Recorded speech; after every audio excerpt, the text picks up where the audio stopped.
Welcome to an all new episode of Unhealthy and Unstable.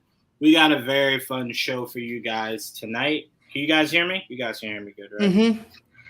Usually I can hear myself in my headphones and I can't, so I started immediately freaking out.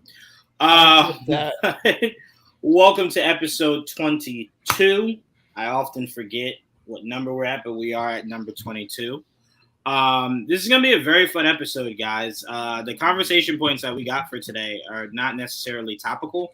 They're kind of just shooting the shit. I think that's why we're going to have so much fun. But we do have a special guest before I get into my co-host. Didge, what's going on, Didge? It's been a minute, man. It has. I'm happy to be here. It's going good. I am perpetually tired, so trying to stay awake. I am glad Didge is here, even though he left me to fend for myself talking Patriots on Prime and Sources show, man. That was the day after my move. I was half asleep. I was in the comments, though, at least, I was there in the comments saying stuff. Me, man, and I'm just like, he's asking about stuff Didge would know. I need Didge here. He's asking numbers and stuff. I know all that, man. I was seeing the comments. I was or like the conversation. I'm glad I'm not there. Yeah, man, left me to die alone. That was crazy. But no, I'm super glad to have Didge, man, and especially for the topic points that we got for today. And of course, as always, joining me, Joel and Trayvon. What's going on, guys? Hey, what's up? How you doing? Right here, can't find my work badge. So I'm right here freaking out. Ooh, do you got to go in the office or something? yeah, I can't find it. Ooh, good luck. Damn, that's crazy. Yeah, hope I found it. Yeah, because rumor has it they men in black you at the front door at Trayvon's job if you don't have the proper credentials.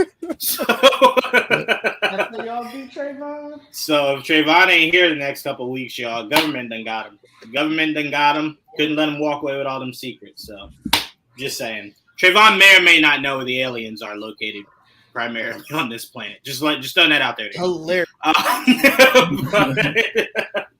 Let's get. I had a fun way to start this episode. So I saw another page doing it, but I think it was for anime, and I thought bringing it to the MCU would be a lot of fun. So I'm gonna send this to you, Trayvon, to put up, but I'm gonna open with it. So they were essentially doing One Has to Go, and not one of those One Has to Go that it necessarily ceases to exist. One has to go that you cannot tell the legend of to your kids. You know what I'm saying? Like it's white. It no longer ever came out. You got to forget that you ever knew about it. So I picked 4 movies that I thought would make this extremely difficult. But before we get into that, no, it's no problem, Trayvon. I'm gonna bring up the comments. The tax bracket just went up, baby. I actually just replied to this. I am not. Funny enough, I do have some though. I'm just not drinking it. I'm drinking just water. DJV, you're making Didge not feel comfortable drinking wine coming on this stream, man. All right, let him be. Let him be. I told you I'm still unpacking. I don't know where my wine opener is. I was gonna have some actually. Now, what Didge isn't telling you guys is, you guys remember the machine from the first Iron Man, the arm that would extend itself and do stuff for Stark? He has one of those. So what he means is, the robot has not finished unpacking for Didge yet. So that's why he doesn't have the wine. But he's working on it. You better have your badge when you go to Chaos Corp where they put a curse on you. And Trayvon knows how the witch shit work. He ain't never worried about that. The witch shit he can handle. He knows all this shit. But all right, so these are the 4 movies we are working with, guys. Deadpool and Wolverine, No Way Home, Endgame, and Shang-Chi. All right? One of these movies has to go, and everything with it. So I already know which one. Yeah, I was gonna say, one? It's not as difficult as I thought it was. Really? That's pretty easy. Okay. So Trayvon, start. If it, which one you taking off? No Way Home. Ooh, wow. Okay. So now that you said No Way Home, I swear on everything, I think I know which one Didge is gonna say. Wait, which one are you gonna say? I thought you were gonna say Shang-Chi. No, actually, I was gonna pick Deadpool and Wolverine. Wow. Okay. So hold on. So now that we got you two, right? I want to go back to Trayvon real quick. So is it just that No Way Home is the least favorite out of the 4, or were you just not as hype on it as maybe a lot of people were? I'm more excited about the other 3. Okay, I'm more excited about the other that's 3. fine, yeah. I mean, No Way Home was cool. What movie have I rewatched again that hasn't been No Way Home? Okay, yeah, no, look, that's all this is opinion. So I completely respect that. Look, one of them I put on here as a bona fide, I know Trayvon's keeping, and that was Shang-Chi. I knew that wasn't going anywhere for you. So it was just a matter of how you view the 3, I call it, multiversal movies, right? So it's like, where do you place it? Right? So I did not think Spider-Man would be on the outs for you. I definitely thought it might be risky enough for Endgame to maybe be on the out for you. So I am indeed shocked. It would have been harder for me if you had put Multiverse of Madness instead of No Way Home. I in good conscience, couldn't have put that. It would have been harder. I just, my answer would have changed. It would have stopped being difficult for me. I don't hate that movie. I just that would have been the worst of the 4. Let me also be clear here. Me putting these 4 movies weren't, let me put 4 of my favorite movies. I think we can all agree these are 4 of the most liked movies in the MCU history, right? Yeah. So that's kind of what I based it off of. Because I was going to put 4 Avenger movies, right? But I'm kind of like, a lot of people believe the first one didn't age well. A lot of people dislike the second one. So I'm like, it would have just came down to like Infinity War and Endgame, and that's not fun, right? So I just thought if I did these 4, it would have been a little harder. But Trayvon came right in and was just like, I don't know what you talking about. I got mine right about here. It's still hard for me to decide. So let me say, shout out to Jamie. What's going on, Jamie? DJ V says Shang-Chi is out. Okay. All right. I went back to watch the clips of all these movies, but all right. Hey, look, don't get Trayvon upset up here. Interesting. Watch him mouth about his I'm future very curious husband about that. Watch your mouth. He don't play about Shang-Chi. Didge, so you said Deadpool and Wolverine is out for you. Why that one of the group? Just of the 4, that's the one I liked the least. Okay. We talked about this on Geek Set before. I know a lot of people were super, super high on it. Mm-hmm. I was telling people I can easily name 10 movies that I think are better than it in the MCU. Like, it's a good movie. It's just I wasn't as high on it as a lot of people were. Do you think it's the best out of the 3? Yeah, probably. Okay. Now let me ask you this: was it that you thought it was too much pandering? Did the cameos not hit? Like, what about it just didn't really resonate with you? It was the same thing that happens to me every Deadpool movie. At like 3/4 of the way in, I'm like, all right, this is a little too much. Like, the Deadpool mannerisms just become too much for me. Mm-hmm. And they were on 10 this one because they had to throw in with the cameos, because now he has to interact to every cameo. You have to be it becomes a little too much for me. And I felt like this was that on steroids. So like I said, it's never anything that I hate. I'm just like, all right, I've had enough. Yeah, no, look, I've heard people say the 4th wall breaking was too much for them. Now, to be fair, those people are not familiar that 4th wall breaking is really all Deadpool does. So I had to explain that.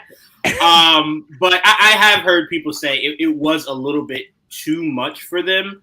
I mean, like I said, this is always going to be catered to just what, stands out to you. So, albeit I am shocked that was the one you picked. Part of me is starting not to really confuse myself on why Trayvon picked Spider-Man.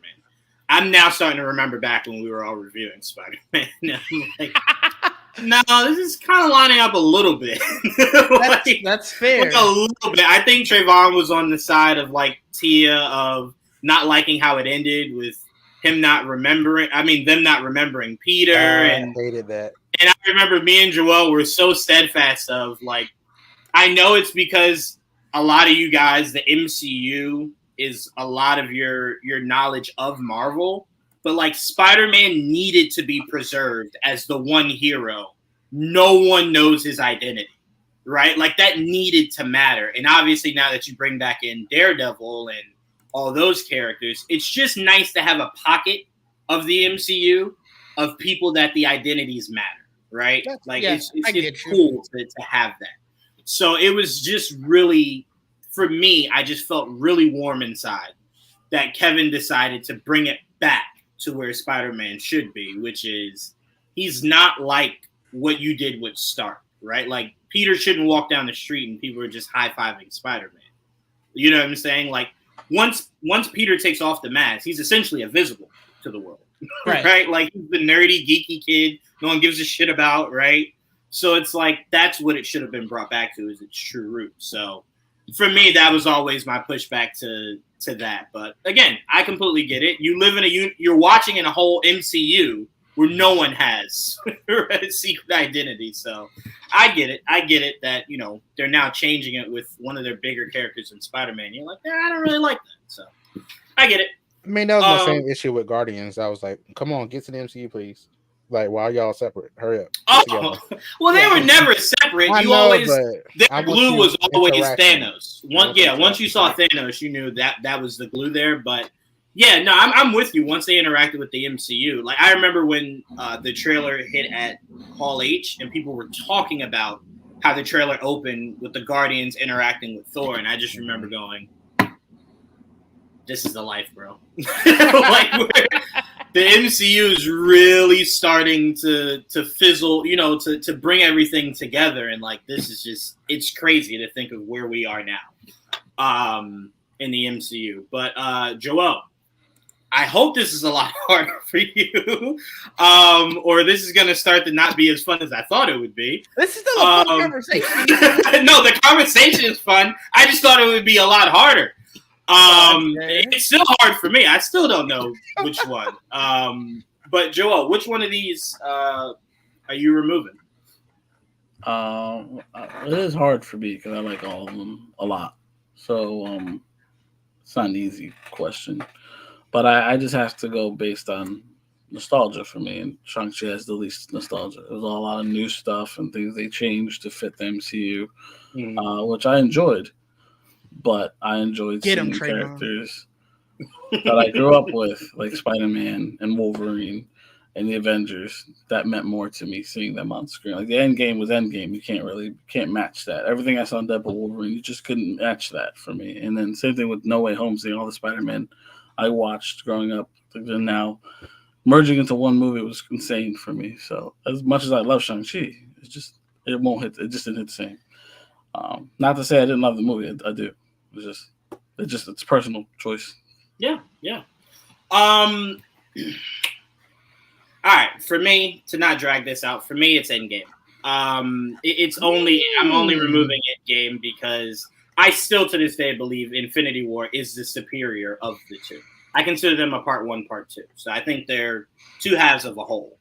But if I had to pick a half of that whole that I could watch repeatedly with no fast forwarding, it would 100% be Infinity War. I agree with you. I do think Infinity War is the better of the two, but you said that this will never exist. You will never know. So that means in that world, I live with never getting that resolution. Hey, yeah. You know what makes it hilarious? What makes it hilarious is, hold on, this isn't funny. So let me make sure I'm cleaning up how I'm saying this. This isn't funny. But what makes it crazy is to know Infinity War ends with T'Challa disappearing. That's what I'm saying. Wakanda Forever starts with, you never got the resolution of seeing T'Challa ever again. That's what I'm saying. For me, that would be hilarious for a new generation to go into, where they see how Infinity War ends, then all the next projects where people are just back. They're like, what happened? You're like, what's a blip? Like, what are we? You know how crazy that would be? You never get the resolution, and then the next thing you see is Wakanda Forever is just T'Challa's funeral. And right. And you're just like, I'm sorry, was that permanent? Or wait, even better, Spider-Man, where you just see people reappearing in the gym, and you're like, what happened? How did they just come back? And it's like, Oh yeah, no, I don't even remember. I don't remember to tell you. I don't know. It's weird, right? You tell me the main thing we're missing. I won't get Carol. Right. I'm gonna get Right. Carol. You know that is true. Well, you get her. You just don't get like your. I won't get the moment of what's that? What is that coming through? Listen, I need that. Okay. And what's even crazier is them seeing like a memorial of Stark in Spider-Man, and then the memorial of T'Challa, and they're just like, two people who just never come back, and you like, why them? What happened? No. Even better. You know what I would do to really mess with the next generation, to really confuse them? I would remove Endgame, right? So that means you never see Steve give Sam the shield. Then I wouldn't show them Falcon and the Winter Soldier. I would only show them the trailer for Captain America. And they would go, whoa, he's black? What happened to Steve? And I'm just, I don't know, man. This is crazy. I'm with you, man. I don't know. This is crazy. No, too much. All jokes aside, for me, the reason why it has to be that, for me, of the four, sorry. Shang-Chi introduced a pocket of the MCU that they've only touched on, right? They've only touched on it. Shang-Chi was so good, I immediately started dreaming up all the ways Iron Fist can be in that world, right? Interacting with Shang-Chi. Not the Netflix Iron Fist, though, right? Like a new person. Whatever. A new person. No, we can bring the character in. We can't have the one we had. A new person, right? What was wrong with him? See, look. I will say this, Stitch. I will say this. It is really hard for me to look at the Netflix universe and put anything on a specific person because I think so much of it was handled poorly. Okay. Scott Buck definitely is the worst human being on earth. But season 2. I will say this, Didge. I do believe there's very few things Kevin Feige can't make hot, right? I do believe if you give Finn another opportunity, Kevin can make it cool, right? Now, if you told me tomorrow that Finn was out, I ain't batting an eye, but I'm not against him coming back. I'm batting. You know what I'm saying? So, no, I get it, Trayvon, but that's what I'm saying. I'm not saying that if he comes back, it's a problem. Yes. That's wild. You can't bring everybody else back, but you can't bring him back? No, fuck that. I mean, everybody else is a hit. You got to stop saying everybody else. You've only seen Daredevil and Punisher. You've not seen anyone else. I also seen his best friends. No. But I'm saying of the Defenders team, you've only seen 2 of them. So you don't know yet if Luke Cage will be the same, if Jessica Jones will be the same, or if Iron Fist will be the same. So controversial, but I'm more with you if we get literally everyone. You don't care for who? You said it's someone to your mom. I couldn't hear it. I don't care about Luke Cage. Oh, I knew that's who you said. Oh. Yeah, we see the bias pouring out. So yes, DJV, what I was trying to say is, so Shang-Chi for me opened up a new pocket of the MCU I'm very excited to explore. So for me, that was changing the landscape of the MCU at the time. Spider-Man, I thought Andrew Garfield had his Hayden Christensen moment, right? Where everyone shitted on the Amazing Spider-Man 2 and everything that movie was. So it was good to see all the fun callbacks and stuff like that and people truly appreciating the OGs. And Deadpool and Wolverine, some of it for me is how fresh that movie is in my head. And a lot of it is just, they literally went down a list of all the things I kept saying because of Fox will never see, right? And they did it all. So for me, it's like Joel said, the nostalgia for that. My only issue is Endgame to me, I only enjoyed the last 40 minutes of that movie. That's the only, everything else was like a first movie. Endgame. It was like a first movie where it's just set up so it was so much talking and dialogue. I mean, they were in legit hell at the end of Infinity War. You gotta crawl yourself out of that. I completely understand that, but I'm just saying it's why it's not my favorite. It's not my favorite. But I get it. I'm not, obviously you had to set everything up, but for me, nah. They couldn't see the vision. I like Andrew. I think crazy thing is, Jamie, I don't think you will find many people that don't prefer Andrew Garfield. Problem is that I think a lot of people love Tobey for the nostalgia of what Tobey. He was the OG, right? His movies were not better than necessarily what came after him, but it is the nostalgia in him being the OG, right? And then you get to Andrew. I think people thought Andrew fit Peter Parker the best, right? His Spider-Man looked great. Everything about him was perfect. But then, unfortunately, too cool as Peter Parker, though. I don't necessarily. There wasn't a dorky side there, but I think they were doing more of a modern dork and not your typical dork. That's why I think Tobey fit your typical dork. Andrew was like a newer version of that dork. Andrew and then I think adult, Tom, right? Adult Peter, right? Right. So, Yes. Right. They were all playing teenagers. Well, no. I think Trayvon's saying what he was growing into was more of an adult version. I think Tobey. But he and started Andrew in high school. They all started in high school.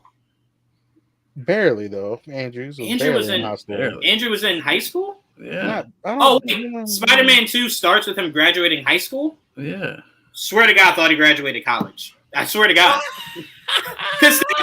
No. Hold on. And all that stuff. After they graduated, remember, Gwen had a whole full-time job at Oscorp. Yeah. I thought it was college. I thought they were graduating college. That's fair. That's what I thought. So if it was high school, I apologize. I thought it was college. It's high school in the first movie. That second movie I don't remember. It's been a while. Okay. But all right, no problem. First movie, they're definitely in high school. Okay. That wasn't a college where they were at. You know me. I will gladly admit when I'm wrong. The second one was for sure high school because I just looked up the synopsis again because I couldn't remember either. And Gwen Stacy was telling Peter about how she might have to move to England for her scholarship at Oxford. Oh, okay. So you're clearly just graduated. That was crazy because I'm like it looked like she had a full-time job at Oscorp, and I'm like, just graduating high school.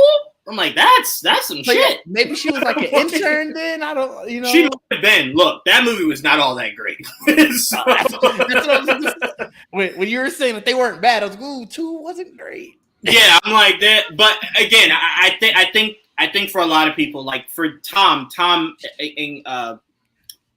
he captures Ultimate Spider-Man for me, and that was my Spider-Man. Was Ultimate Spider-Man. Reading those comics, so. That's where I favor in Tom, but I don't think I could ever disrespect what Andrew brought to Spider-Man. I thought it was great. And part of me wants to say Amazing Spider-Man 2 might have had one of the better suits of Spider-Man. I love the design and everything. Absolutely. So. The suit was great. I'll give you that. And how okay, this is going to sound so crazy knowing how athletic Tom Holland is, but Andrew Garfield's Spider-Man was probably the most visually athletic of all the Spider-Man. I mean, just that scene of him on what is that machine with like the long arm? It's not a scaffolding. Whatever that, like when he went through it and then him in the air, like it just looked so beautiful, right? Like it looked fresh off the pages. Underrated. Yeah. So shout out to Andrew Garfield, man, and his take on Spider-Man. I think I definitely need him to come back for Secret Wars, just because I just want a little bit more, right? Knowing that that's it, I just want a little bit more, just a little bit. All right, so Joel went Shang-Chi, Didge went Deadpool Wolverine, Trayvon went No Way Home, I went Endgame. So we all canceled one off. So that was very interesting. Andrew is my fave, then Tom, then Tobey. If we remove my Tobey nostalgia. I don't think you need to remove your nostalgia. I think if you have nostalgia, embrace it. Like, look, this is getting into our first topic.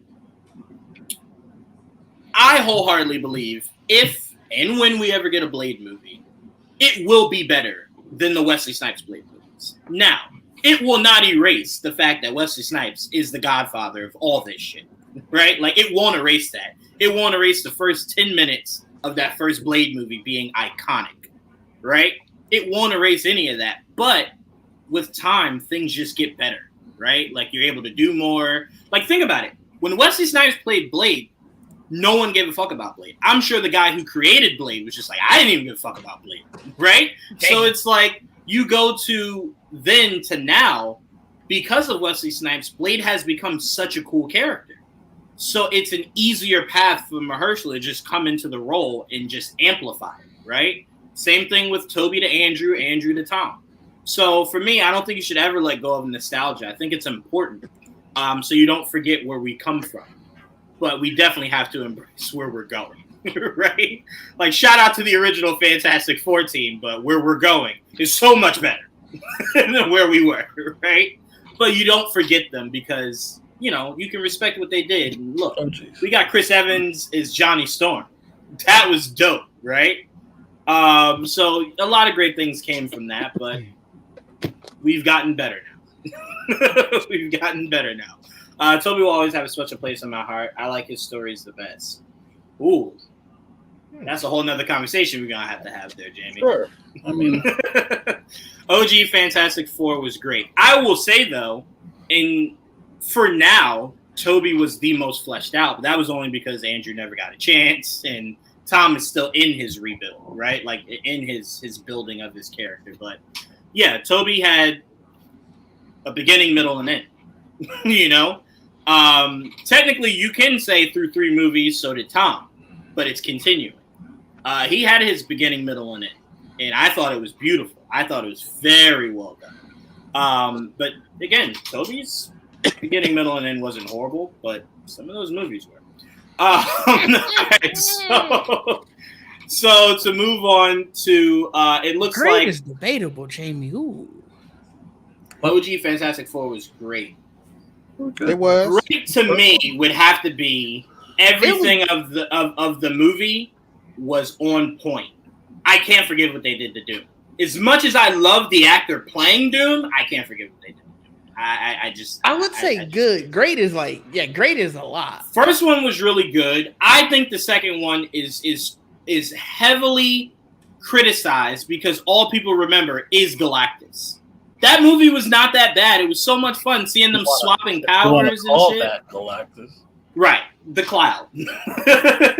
how iPhone and stuff knew what to do. It was the cloud from that movie. But I think the second movie is, I think people just remember that. And I think they ignore all the cool shit that they did. I mean, yeah, I'll give you that. You know, the first one was definitely better than the second one. Jessica Alba was great, you know. What? To say the first one was better than the second one, and then your point was, well, Jessica Alba was great. She was in the second one too, dude. And look, she was great in that one too. Don't get me wrong. I'm just saying. My man said it like she got recast for the sequel. Like, the first one was great. It had Jessica Alba. I don't know about the second one. I don't know what happened there.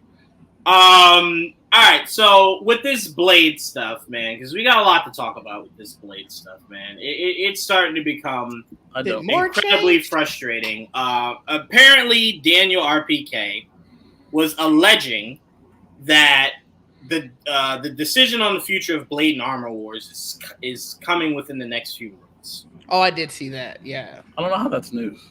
It's not news. That is literally no shit. No, it's not news. It's just topical on the idea of what can they do to make these projects work. Like, I don't know what. Like, again, Blade is frustrating because it was introduced, and we got hit with COVID, and, you know, it started to look like it was gaining momentum, then boom, we were hit with the strike, right? I just wish we had a better concept on what maybe some of these writers did that Kevin just doesn't fuck with. Like, I don't really get it. You know what I'm saying? Like, for me, and Trayvon, you'll love this because Trayvon's been saying this for almost a year now. I was watching, shout out to New Rockstars. They were alleging that there was some possible similarities in a Michael B. Jordan vampire movie. In this Blade movie. And for me, it's just the idea of you need to make this work, right? Now, shout out to Eric Voss. He did have an idea of why not, instead of making this so difficult, why not just do a Midnight Suns movie led by Blade? And for me, I'm like, that makes all the sense in the world. Like, right? Like, you don't have to invest in a Moon Knight season 2. Right? And if you do a huge splash, like get Ryan Gosling to be Ghost Rider, you can put all these characters in the movie and then do their season 2s or their premier singular projects after that. But I feel like the more you drag your feet on this, the more you're going to lose Mahershala. You know what I'm saying? And it's like, is it worth possibly losing Mahershala because you guys can't figure out what you want on this character? I do feel like he's one foot out the door. I do too, which sucks because apparently you said he's part of the reason it's not working. I think he's part of the reason it hasn't gotten done yet. He's probably not happy with it either. Oh yeah, for sure. Oh, I thought you were saying like it was his fault. That's why I was being quiet to let you finish. I'm like, wait, okay. You made it sound like it was just they're making decisions for him, and he's just waiting for them on the side. No. I'm saying it like I don't know what they're doing. I believe, Joel, that if Kevin had okayed a script, Mahershala would have just went with it. These scripts cannot be that atrocious. I'm sorry. They cannot be. That you couldn't have just tweaked it? You know what I'm saying? To DJ V's point, it's Ryan Coogler and Michael B. Jordan are teaming up again for a vampire movie. Yeah, they're working on it, right? Yeah, I think it finished filming. Oh, wow. Yeah, I think it finished filming within like the last month or two. Oh, damn. I thought it was in the pre-production. Snatching all the actors. Yeah, it took a few of the actors that they had casted for Blade. That's why Trayvon was one of the first people that were like, Blade could not be happening because they're taking all the good shit and giving it to Ryan Coogler for this vampire movie. But for me, Didge, I'll start with you. Do you think that might be a good idea? Maybe just scrapping it and just doing a Midnight Suns event movie? And then from there, it just gives you more time to figure out what you want to do with Blade individually after that? Or like, what do you think they should be doing? Honestly, probably at this point, because it seems like a lot of the actors surrounding Blade, like even Kit Harington, like I don't know how much he was going to be in Blade, but obviously remember at the end of Eternals, you heard his voice when Kit Harington was by the blade or by the sword. Yeah, so you're right. For that, Mr. Whitman. Yeah, and so it's like I can't remember exactly where he was, but he was kind of like, I don't know if I'm still showing up anywhere in the MCU. So it kind of feels like the actors all surrounding it are kind of like, well, maybe at this point it's things are kind of in the air. So the longer it goes, I think the less they're interested in it. Obviously, they're working on other stuff, and I think it starts to feel like they're like, well, I have to move on at some point. So if you're truly interested in getting all of these people still there, you need to start getting a product, at least in pre-production, saying, hey, we are working on this. We are moving towards this goal. Otherwise, they're going to be like, my schedule can't stay open for so long. Like, I am still a working actor. I have to be able to be working. That's the crazy part, Didge. To no one's knowledge, Mahershala is filming this new Jurassic Park movie. Yeah, seriously. So it's like, you know what I'm saying? So I'm like, that's why, and to Joel's point, he said it, either said it when we were together the other day or he said it last week on the show. He was just like, the idea is like, bro, I don't know when this Blade movie can start filming because this man is obviously still working. So it's like, I don't know. Now, somehow Pedro Pascal is filming 3 things at one time. Who the fuck knows how that works, right? But, so I'm like, I guess it could be done, but I mean, you make a great point, Didge. But I think it's a little deeper than that, Didge. I think it's a little deeper to where it's like you've opened the door to some of these things, right? You open the door with Werewolf by Night. You open the door with Eternals. You open the door with Moon Knight, and it's like I don't know how long you can kind of just elongate that before you have to revisit some of these things with a season 2 or another special, because your fan base is just gonna forget. Like they're gonna forget, like Wolfman. Oh yeah, that was like, you know what I'm saying? Like or Werewolf by Night. Sorry. Oh yeah, I'm sorry, Joe. Because I'm thinking of what you just put in the group chat. You start to forget about some of these things, right? Like look, as much as Trayvon wants Shang-Chi 2, you know who I keep hearing from? Blake, who wants Moon Knight season 2. Like it's Trayvon with one, Blake with the other. Shout out to Blake. So it's like it's been a minute, you know, and it's more and more time that you could have filled some of these pockets with. You could have done a Ghost Rider project by now. I don't know why you're not. You know, part of it started feeling like they wanted Blade to spearhead that whole movement, right? So everything else was on hold till you put Blade out. But now it's kind of just like, if this is going to take forever, just give me Moon Knight season 2. Just give me my Ghost Rider special. Like, just put all these other things out and figure Blade out down the line, but put them together. Speaking and of go Moon Knight, try to make $1 billion with that. I was gonna say, yeah. Speaking of Moon Knight, that's another person who kind of every time they ask him about it, he's kind of like, I don't know what's going on. You know, something's right. in the works, but right. He's just sort of. I think it's more so like, stop asking me. Something's happening. Yeah, I mean, he's probably at the point where he's just like, I wish I could hint at something more to you guys, but I really don't. I don't know. It's when they call me. But one thing we do know is that Oscar Isaac is never short for work. So no. That man ain't worried. He's like, when they call me, I'm there. But until then, I don't care.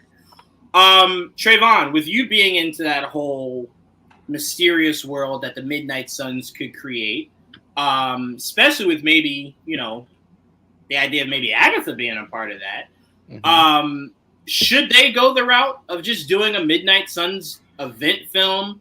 Because with all these names that are attached to some of these actors that are these characters, that movie could make a shit ton of money. Should you go the route of Midnight Suns and then just worry about Blade later? Or should they just figure just something out to just get Blade made? I just think they need to hurry up. Whatever they decide, just hurry up, do it. I don't know. I would love Midnight Suns. I mean, at this point, how many scripts have we heard about going through? How many? I think 3. I was going to say at least 3. Yeah, 3 or 4. So it's been different directors. Bo was one of them, Trayvon. Oh, yeah, that's right. It was a whole bunch of like directors and stuff too, right? So I think there's only 2 or 3 directors though, because we have one now that has not left. I think only 2 have left before. I don't think they've been through a bunch of directors. It's just, I don't know. At this point, just I don't think I have a director anymore. You kind of have. Well, no one's reported that he's out. They might not have said that he's still on, but no one's officially said that he's left the project. Oh, they did? I think they did. Yeah, I don't think there's a current director. Yeah, I don't remember the story that he left the project. That was recent. It was like a couple months ago, actually. Let me check. Okay, no problem. So Trayvon, you don't care either way. You just want them to fast track it. Look, I'm gonna say something real controversial right now. Go ahead. I don't like Blade. Like I was like, okay, cool, Blade movie, whatever. Like, why you rushing? Midnight Suns is more. Midnight Suns is more appealing to me. Magic is more appealing to me. A vampire hunter guy. I don't know. Whatever. I don't. Awesome. Whatever. Like. I mean, also remember, Trayvon, you can get that magical shit in Blade. Yeah, I know. You know what I'm saying? So I'm like, there is stuff you can do with Blade that's more than your just typical. I just hunt vampires every second of every day. You can open it up a little bit more.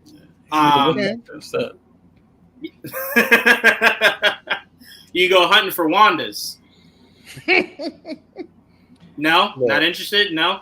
I will say this. Let's bring the Black Knight in there. Put the Black Knight in there. I will say this, Trayvon. How much would you like this idea? This was something that was not thrown around by like anyone pitching a Midnight Suns movie, but this idea was thrown around. The idea of what if the purpose of a Midnight Suns movie was that Wong found out Wanda is still alive, right? And to go save her, he assembles this team, and guess who has Wanda? Who? Mephisto. Oh. And it's the Midnight Suns. Oh no, I'm not getting back into the. I'm not getting back. I'm not. I'm just saying that would be perfect to have that kind of villain for a Midnight Suns kind of project, and it's for them to go rescue Wanda. It would give Trayvon all his magical shit and Wanda, right? Everything else probably wouldn't matter, but his magical shit would be there, and Wanda. Trayvon's already seated, right? He's seated right now. Me just talking about it, right? So I'm like, again, I just think that would be the better way because it would save you from having to do season 2 specials and all that right now. Just making a movie. That's what Bob Iger was speaking about, right? Less shows, more movies. Making a movie. Yeah. Just go make it a movie, right? So Joel, I want to ask you not about Blade. I want to ask you about this because I think this is starting to become the forgotten child. Do you think? No, not Blade. No, that's what I'm saying. I'm not asking Joel about Blade. I'm turning it to the guy on the other side of the photo. I was gonna say because I forgot this was a project. The other one. So my question is, Joel, do you think the fallout of Secret Invasion is what's maybe holding up this War Machine Armor Wars movie? Like, what could be the issue? Because remember, we haven't heard about a script, directors, a full cast, nothing like with Blade. Armor Wars was more so, we're doing Armor Wars. Don Cheadle will be in it. It's a show. Then it was, it's a movie. Then it was, we don't talk about it. So, War Machine's become Bruno. They don't talk about Bruno no more. Right? So, like, what do you think is going wrong with this Armor Wars? I don't think about it. That's my issue at the moment. I don't. I love the idea of it. I like the storyline. I like the character, but I don't think about it. I only think about, honestly, when I look at the schedule, is like where it fits. That's it. I have no idea story wise, like how it fits, what they're doing. I mean, there's a lot of explaining that you could do. There's a lot of backstory that you could fill in. Trust me, there's a lot of story to put in there. Mm-hmm. So I don't know. Just like Blade, I have no idea what the fuck they're doing. So when they figure it out, let me know. I think I'm more so just a little frustrated because once you came out and said that it's going from a show to a movie, that sounds like you have a concept for what you want to do as a movie. Not only that, when they said it was going from a show to a movie, it said, hey, it's filming this September, because I was there back in like 2022. Right. And we've heard nothing since. Nothing at all. I think that's what frustrates me more, because I'm like, once you said you wanted to take it from a show to a movie, if you did not have all your ducks aligned, we could have just went without not having that information. Like, that's my only issue, because I'm like, I got really hyped with the idea of Ironheart, right? And then I'm like, man, it'd be really cool if we see Ironheart maybe with Rhodey, right? And you know, that being one of the examples of Stark stuff getting out is, look at this kid that was able to build an Iron Man suit and shit. You know what I'm saying? I'm like, it connected. So I'm like, then when you just started not hearing things, you're like, really weird, man. Really weird. But I think that brings us to this phase of it. I think that's more so people's issue with the MCU right now. What is its direction after Secret Wars? It seemed like it all made sense, right? Like it was a clear path. Right after that, now it kind of just feels like they're backpedaling a lot, right? They're backpedaling a lot. I think some of that does have to do with Bob Iger coming back and just going, the shit y'all want to do, we ain't spending money on. So let's start there. Let's start there. No budget for any of this shit. So I want to kind of go a little bit more loosey-goosey and fun with this. So me and Joel were out the other day, and we were talking about where the MCU is right now, right? More so where we could see it, because we were just talking about the fact that Doomsday starts filming next year. A lot of people are reporting possibly in March, right? So I'm like, the funny thing of that is you're filming an Avengers movie, and we currently do not have an Avengers. So it got me and Joel thinking, Captain America's movie might have to end just like Age of Ultron. With the end of that movie being Rhodey going, we need the Avengers. Then you kind of see a scene of like Shang-Chi, you know, a few other people, and that being Sam's Avengers. Don't give me going. Hope. You said who? I said, don't give me hope. Of what? Shang-Chi? Yeah. I mean, to me, it's impossible if he's not part of that first Avengers team. No, I'm talking about him doing that in general, like that whole concept. Oh no! We're just saying it's a lot for you to open up the Doomsday movie with with Sam now having to assemble an Avengers team right as a threat is rising, right? Like that's a lot to put on that movie, you know? Because already, think about it. We don't even know if Doom is in Fantastic Four. Remember this. We don't know. It's our assumption. So I'm assuming majority of that movie, as you were explaining, who the fuck is Doctor Doom? So now you're telling me half the movie is explaining who he is, half the movie is assembling the Avengers? That's nuts. That's nuts. I think Brave New World is going to end how it's going to end normally. And so Fantastic Four, of course, will be before the Avengers movie, right? So I feel like it'll be next year. Avengers that movie is where I think that's when we meet Doom and figure out who he is or whatever, and then it'll be an incursion and it'll end on a cliffhanger, and then we'll get Avengers movie. I can tell you a lot of people are suggesting Doom is not fully in that movie. Doom is more so referred to in that movie. And then you probably see the connection of the dots probably in Doomsday. I just think if Cap's movie ends where you don't do that, it will frustrate me only because we know Sam has access to Bruce, right? Sam could find Bruce and reach out to Bruce. And we know Bruce knows that little merry band of people that they had together from the end of Shang-Chi. Remember, it was Bruce, it was Carol, and it was Wong, right? Mm-hmm. So it's hard to believe that you can't just end that movie where they're coming together for whatever this threat is, right? Or, Sam just saying, we need an Avengers. Let's start putting it together. You know what I'm saying? So for me, it's hard for me to believe it right now, because I don't remember many Avengers movies outside of the first one being that big of a setup for building an Avengers team, right? Age of Ultron, you had your team, you added to it. Civil War, you had your team, you added to it. Same thing with Infinity War and Endgame. You weren't introducing the whole concept of bringing everyone together for the first time in any movie outside of the first one. So, I don't know, but we got into the idea of assembling that Avengers team. Now, with doing that, what would that Avengers team be? Right? And that's where we really started having fun. So we were doing names like, of course, Cap, Rhodey, Bruce. Did we have Carol on there, Joel? I don't remember if we had Carol on there. We had Carol, right? I did. Okay, Carol. Well, just read me your list. You have your list. Just read me your list.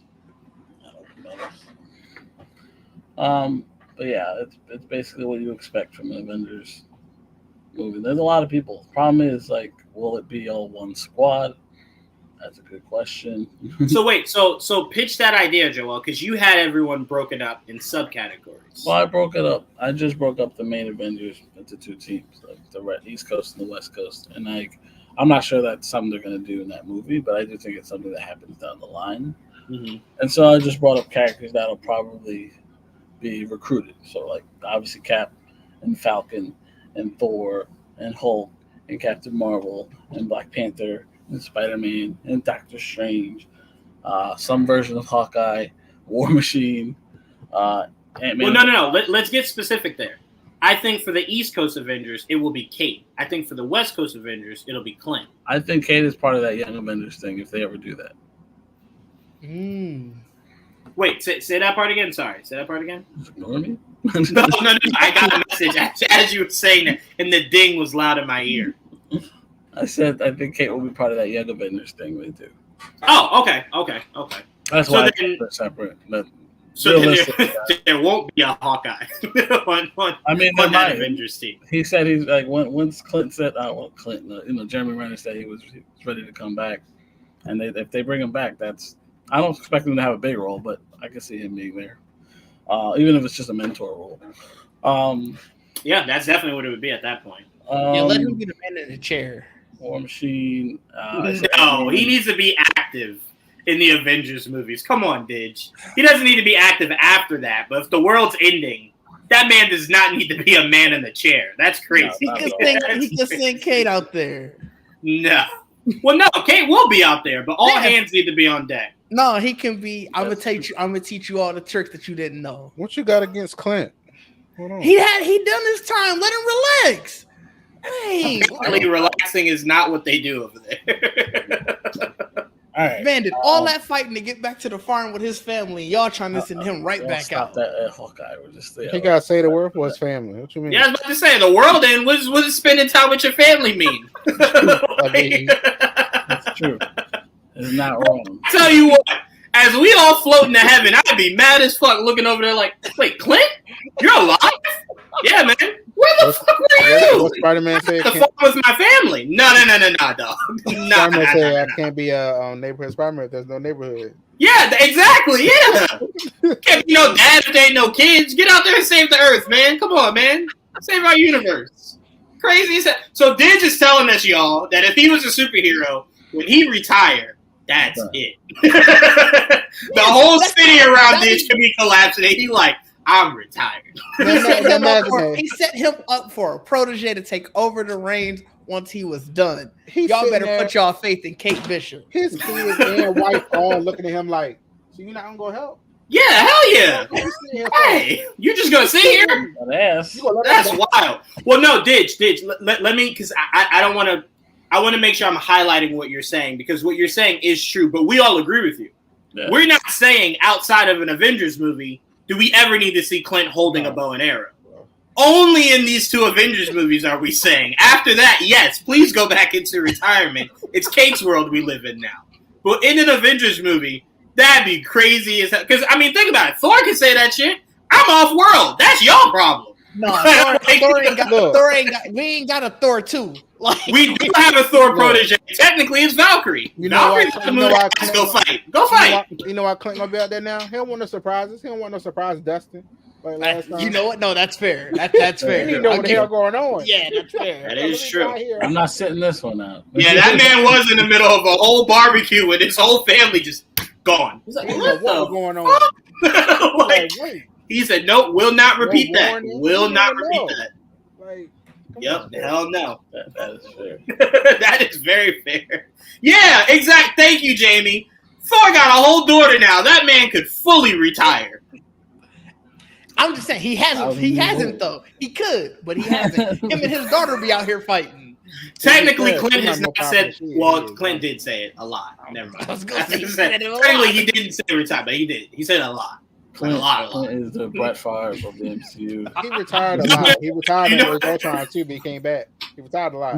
Never came back. He did. Because you know what it is? And it's so funny because people shit on Clint's character so much. But Clint does have that feeling of like, the haters. I got to come save y'all again, bro. Every time. Some shit pops off. I don't know. Yeah, y'all can't handle it. I gotta come save y'all. So fuck it, I'm here. It's not something where I expected to be a full timer or whatever, but I just it's a little like an end game event, so it's not gonna sit it out. Especially because Didge he sat out he sat out Infinity War. We sure he ain't gonna sit out again? Time out. Well, I mean, I think because he sat out Infinity War. He was Trayvon, but I think because he sat out Infinity War, he won't do it again. Because he knows the implications of something that big, I don't think it will. Didge, think about it. He came out of retirement because someone had his suit.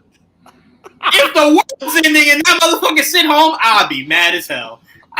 You came out of retirement because they played with your name, but you won't come save Earth?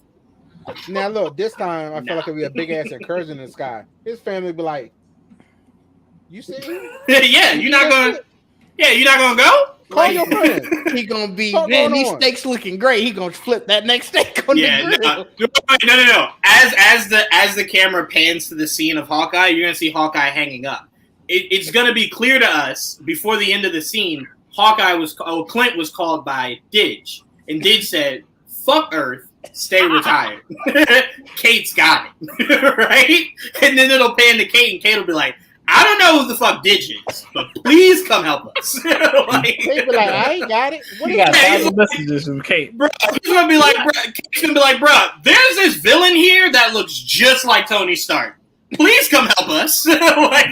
What is happening? Natasha's back. I don't know what's going. There's 6 Spider-Men. I don't know what's going. A man named Morbius. I don't know what's happening, dog. Come help us. Morbius there. Yeah, you got to say some kind of crazy shit to really get him out of it. Like, what's a Morbius? I don't know, but come help us. Come help us, dog. Doctor Strange got a third eye now. Come on. Yeah, Doctor Strange got a third eye. You know what I'm saying? He walking around with this blonde chick. I don't know what's happening, Clint. Clint gonna be like, damn, that's crazy. Good luck. Yeah, no. He gonna give y'all be easy out there. So we know now who works the PR for Clint. It's Didge. And all Didge's statement will be whenever they're like, how come you didn't come help the other Avengers? All Didge is gonna say is not too much on Clint. Next question. Not too much on Clint. Next question. Retirement means a thing. Y'all better rely on Kate Bishop. That's crazy. Because they aren't. That's crazy. That's crazy. To be fair, the only two that literally like Kate and Hawkeye could just shoot arrows. Compared to everybody else, maybe can't really help too much. I mean, now look, Trayvon, I wasn't gonna be the one to say it. Look, hey, I ain't gonna hold you. There's about to be a lot of them in this group that can't really do shit. Joel named Falcon. The fuck you gonna fly around? I mean, he can't really do shit either. He can get off the ground. I'm just saying. At least he can get off the ground. Like, I don't even have words for you, Trayvon. No words. All hands on deck. All hands on deck. And Didge is a man of the people. He ain't no man of the people. I am man of the people. Know when it's time to let the next person take over. You don't hold all the glory for yourself. That's a damn shame. Yes, Didge is saying that. Meanwhile, if Tom Brady wanted to come back to New England today, Didge is saying, yeah, no, we don't have a quarterback. Sure, for sure. Please. Please. we talking two separate things there. Oh, no. Retirement's retirement, dog. That's what you said. That's what you said. Or Super Bowl. Right. Right. Same thing, right? Same thing. But no, so we were fizzling out the teams. I love the idea of the West Coast Avengers. I love the idea of the East Coast Avengers. Obviously, they wouldn't be called East Coast, just Avengers. Only the West Coast call themselves West Coast. Then we had, obviously, Midnight Suns, Young Avengers. Now, I wanted to ask you this, Joel. This was asked of me, and I've never frozen up on an MCU question like I did this. The question that was posed to me was, when Doomsday comes around or Secret Wars, what do you do with Thor's daughter? I mean, I'm sure there's a babysitter. A babysitter? Okay. See, now you and Didge are now on parallel sides here, and it's frustrating me. Because the moment I find out here fighting that all my power is throwing fists, and you got a little god at home, no. Bring her ass about here. I saw her fight at the end of Love and Thunder. We saw that shit.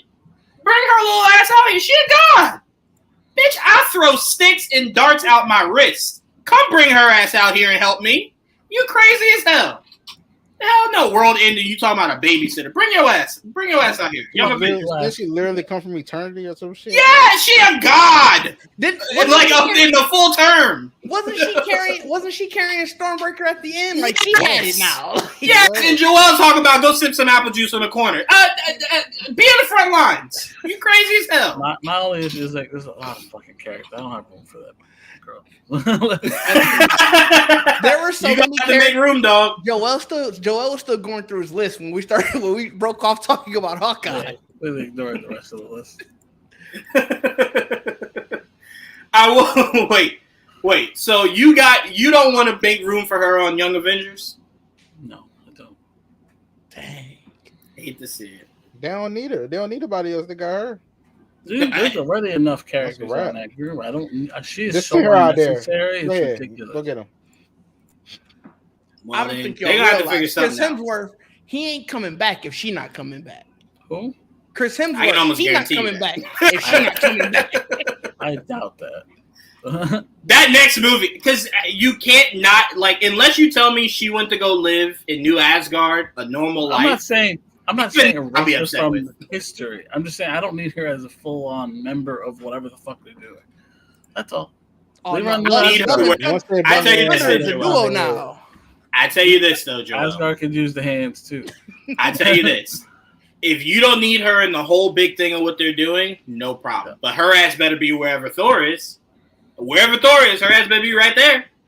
That's all I'm saying. That's your little sidekick now. What if there was a mandate to be like everybody needs a mini version or something of you. Everybody. Well, she could be looked at as the can- future of the character Thor, since you decided to kill off the future of the character Until Thor. they develop her into something I give a fuck about, I don't give a fuck about her. How about that? That the way that movie ended, you definitely gave a fuck, Joel. I didn't. I still You don't, because they did. don't. She's just there, which is cool, but I don't know her. They basically just made her up, and I don't care. Not basically. They are. No, she's like a variant of something that does kind of exist in the comics. Well, because she means very little to the overall factor of the Marvel universe. I don't have an attachment to her, so it's very hard for me to care about a character I never factored into my future. You understand? Yeah, I completely understand, but 100%. Once you introduce her, canon. But that's Do also something not with my her. problem anymore. That's their problem. Do So let something them- with her. Make them care for me, because I don't. He did come back. Chris Evans can come back. That's the whole point of Secret Wars. He'll be back. Now, what he'll come back as will be very interesting. That's the question. Because first thing Sam's gonna say is, "Hey, I didn't work this hard to lose the title again, so I'm Cap. So I don't know what the fuck you gonna call yourself, Steve, right? She come Just back as Steve? Human Torch. She come back as Human Torch. That's it. No. We've Again? explored We that. need him we've flying right. We need We're him already flying got right Human beside Torch. Sam. We're We good. need him flying right beside each other. That should be lit. Trayvon, you know what I find hysterical? What? You had Kevin standing on stage telling you Fantastic Four will be in these Avengers movies. Uh-huh. So are we supposed to ignore the actual Johnny that we just got? Wars. I didn't say. What's the other Avenger? Whatever other Avenger is. Doomsday. You said Secret Wars. Even in Secret Wars, I think the whole reason we got Johnny in Deadpool and Wolverine is because we won't get Johnny in Secret Wars. The whole point should be to bring Cap back. No. Just like the whole point should have been to bring Stark back. But we saw what that turned into, right? So it's like, so for me, I'm gonna let you know that's probably still on the table. You might Robert Downey Jr. might be doing a dual role. yeah, nah, you can't, because then you'll really confuse people on the concept of how that's supposed to be different. Secret Wars is Like, that'll be so confusing, bro. Secret Wars. I'm expecting them calling it that has my expectations on. I can't even think of it. What the end of it is. So right there, they better have. I want everybody. I want all the variants. I want Human Torch. I want him as You're Cap. not gonna get I want both. I want them both. Yeah, but you got him. I would be more on your side if he didn't just portray the Human Torch. Yeah. I'm like, but now we've seen it. I'm like, to do it again won't have that effect. I want to Black Krasinski again. I want it all. Sure, you might be able to see. Hey, there is a council of Reeds. There is a council of Reed Richards. You could, if they wanted to play around with that, see that at some point. But as of now, Thor core too. Like, there is a Thor core. That is true. Look at that movie 4 hours. I'll sit there. Come on. Yeah, please, no, don't do that. Come on. Don't do that. Do I'm it. getting older now. I can't do that shit. I think I fell asleep on an hour and 30-minute movie yesterday. So I'm like, I can't do no 4 hours, man. It was like 3.5. We can do another 30 minutes. No, I'm saying I'm getting older now. Please don't do that. I'm Please. getting older too, but I still want it. Please, yeah, please, no, please. Last time I sat in a movie that long was Batman, and I had to pee from the moment that movie started. Yeah. And it held that shit in for that the movie entirety. Right, you don't drink anything. Yeah. Right before you go to stuff like that. And you be Yes, ready. Trayvon, I'm sorry, but I can't sit there for almost 4 hours and drink nothing. I can eat nothing, but I can't drink nothing. Okay, my body starts to shut down. I need to drink something. More discipline. Yeah, Drink a no, little that's cup. great. For those movies, you need more discipline. I had all the discipline. I didn't get up. I just don't want that again. I don't want that again. Definitely don't drink alcohol. Bring Holly Berry back and put her in the Thor court? What do you mean back? Holly Berry was never. Oh, you mean? Gotcha. I was gonna say she was never in the MCU. You mean? Okay, got you. Yes. No. If you bring Holly Berry back, she needs to be Storm, just so we get one final hurrah, peace out, deuces, and then we introduce a new Storm. Actually, no. Whenever we see Monica again, just have her pop up. That'd be cool. No, but I'm saying she could still be Storm in Secret Wars because we won't have a new Storm until after. So I'm like, yeah, you can bring all those characters back, have all the fun you want, but get it out of your system. Yeah. Right? I mean, Get it all out of your system. that whole thing is giving me a headache. Like, how are they gonna fit everybody? Like, not everyone is gonna be in it. You have to know that. No. You have to know that. Like, you're not gonna be able to fit everybody in this movie. You just can't. But see, That's why I think Doomsday is gonna give you like half of something, and then Secret Wars will be the fun stuff. Will probably be in Secret Wars. Like, I wouldn't be shocked, guys, if all the Fantastic Four stuff from Fox is in Doomsday. And then when you get to Secret Wars, it's the actual Fantastic Four. There is no repeat of Johnny, no repeat of Reed. They might just get that all out in Doomsday because it fits the best there, right? Where it's a whole movie about Doctor Doom. You bring in the variants of Fantastic Four, have all the fun you want with it, then get to Secret Wars, and your focus is back on your Fantastic Four for the MCU. I wouldn't be against that. Cool. I wouldn't be against that at all, right? Because, like, think about it. I don't believe a lot of the fun cameos you got in Deadpool and Wolverine you'll get again in Secret Wars, right? Outside of the obvious ones, right? Like probably Gambit and maybe Blade. Like your Psylocke characters like that, like the Toad, stuff like that. No names? Yeah, like the name no names. Like all the extra characters like that. They're done. That was their time. Right. That was their time in the sun. So. I mean, you might get some fun cameo. I don't know. Secret Wars is very much it depends on how they do it. I really don't know how to do it. Is it going to be a new world like it is in the comic book where it's like just people exist in this new reality that Doom created? You know what I mean? Right. That could be anything's on the table then, because then any character could exist doing whatever, you know? You got to get that body control. I will say this, Joel. I don't have a set expectation for Secret Wars and whatever shows up in it. But because of how lackluster I believed Multiverse of Madness was, it needs to be exponentially bigger than that little fucking crop duster you gave me in a movie called Multiverse of Madness, right? So for me, I thought Deadpool was a good middle ground, right? Where it didn't go too much, but wasn't too little, right? Or at least it was more...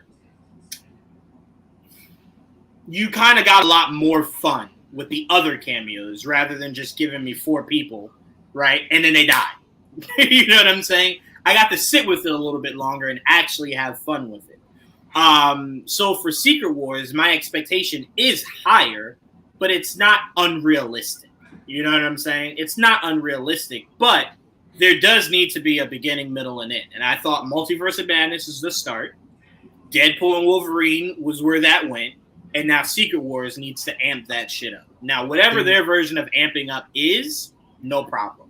But it needs to be exponentially bigger than the last 2 multiversal projects. Do you that only dip their toe in it? Just be all the people we've seen so far, like through the history. What like the people. You know, we got the 3 Spider-Man No Way Home. We got the little peek at Beast in the. You know where Monica is. That means the X-Men are there. Some version of them over there. Right. We actually have a theory on that. We'll get to after this, Trayvon. Me and Joel kind of map that out a little bit.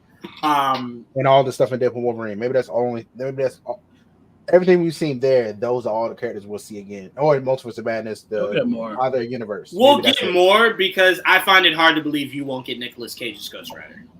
That's just one. That's just one. I find that very hard to believe. Especially since you don't currently have a Ghost Rider, why wouldn't you use the time to bring back maybe Gabriel, his version of Ghost Rider, Nicolas Cage's version of Ghost Rider? Me and Joel talked about this. Secret Wars is the perfect time to shut up the Agents of S.H.I.E.L.D. fan base, right? Have fun. Bring them all in. Who gives a fuck, right? Because once the whole world merges back together, you can go back to just kind of going, they don't exist, right? Or maybe... they change that Coulson is now alive in this new... Whatever they decide, it will be canon now. And it won't be a question of, well, technically it exists. No. What you have now is canon for the MCU. There is no maybe about it. This is the new canon. You know what I'm saying? Because after Secret Wars, you could do fun stuff like age T'Challa's son up. Now he can become Black Panther. Like, you can... This movie gives you a chance that you won't get again, where you can alter your reality, right? So whatever fuck-ups you did before, this is the time to fix it, because once this movie hits the end credits, that is it. There is no, another multiversal stuff. No, that's it. Yeah, no, that should end. Like time travel, multiversal travel, and Skrulls all need to die by the end of Secret Wars. It needs to be a 3-in-1. All gone. All gone. No more. I would rather not, but okay. What, Skrulls? I like them. No, the multiversal stuff. I like the multiversal stuff. To me, the multiversal stuff creates too much confusion, because then you get a scenario of, okay, the fans didn't like this movie. We'll use a multiversal story to wipe that out and introduce this. No.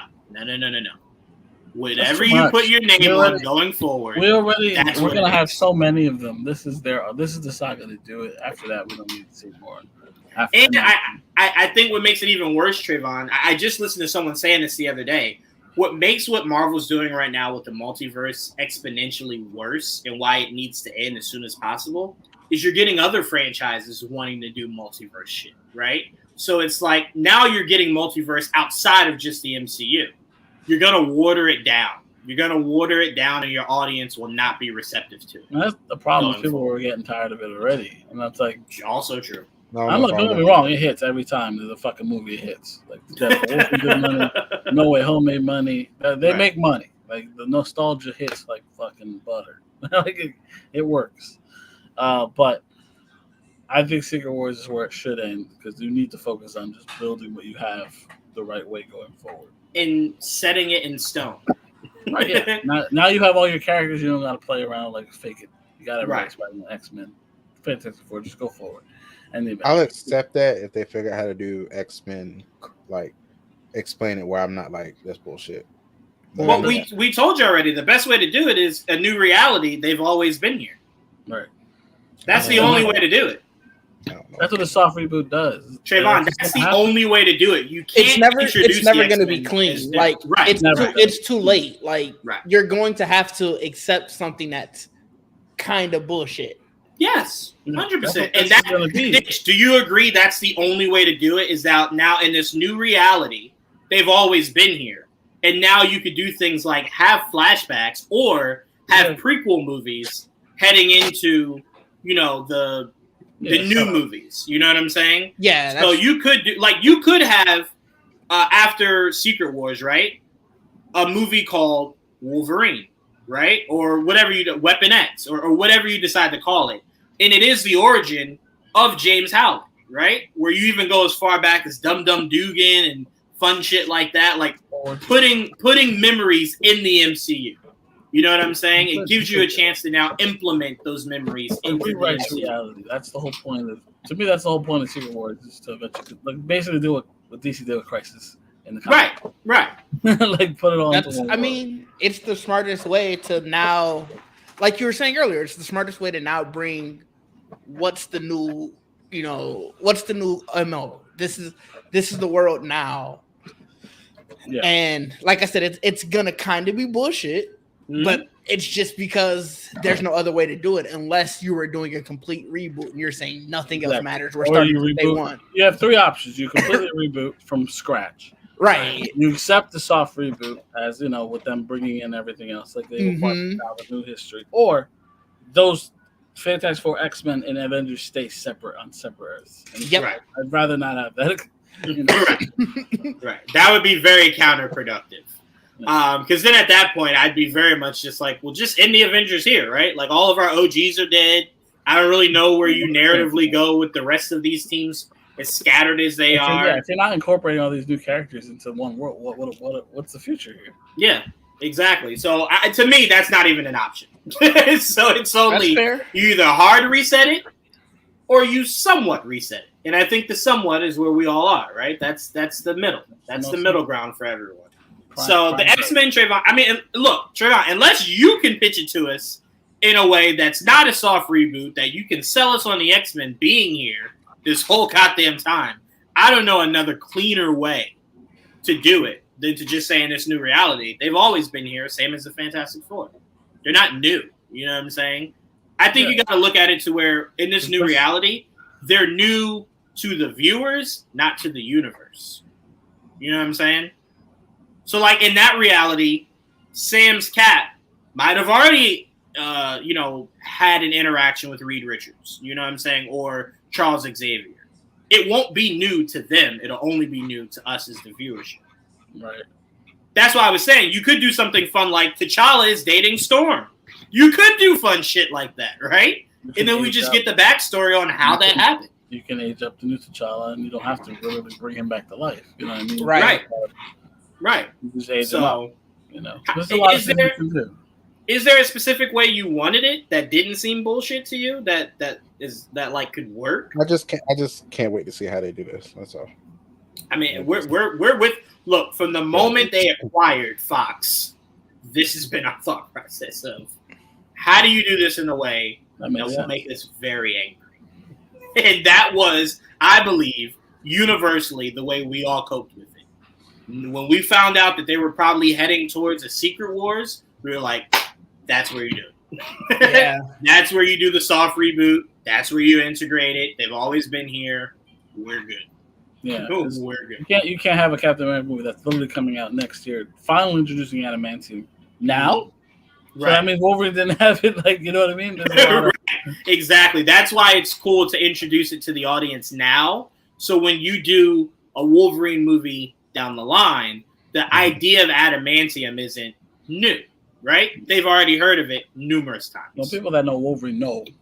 Well, I'm saying just the casual viewer. Like the term adamantium won't seem like a whole new language. It's like, what? Yeah, you know what it is. Now, my question, and I want to start with you, Didge. With this picture on screen, my question to you is, and this has been something I've thought about all yesterday in preparation for this show. So obviously, we're getting Victor Von Doom in Doomsday, right? The Avengers are going to go against Dr. Doom. Probably in Doomsday and probably in Secret Wars. So my question to you is, everyone is under the assumption, right, which is fair, that Robert Downey Jr. is only Doomsday to help sell these two Avengers movies. And then once we hit that soft reboot, we'll get another official Doctor Doom for that new universe that we now are in, right? Mm-hmm. So if that's the case, once they defeat Victor Von Doom, will that then, after Secret Wars, erase their knowledge of Doom? Because to me, if it doesn't, and you now introduce Doom into this new universe, won't half of them already know? I know how to beat you. We just did it. Like, I know who you are. I know where you stay. I know what you're about. I know all these things. Or does it reset the whole logic of they didn't know that Doom? They know now this new Doom. So I wonder if this Doom isn't going to have everything that the actual Doom is going to have. Because I do also think that they're going to get a different Doom. Like, I don't think that he's the Doom moving forward. Right. It would be a waste because I feel like he's probably not making it out of these two movies. The way that they announced it was very purposeful of this is your Doom for these movies.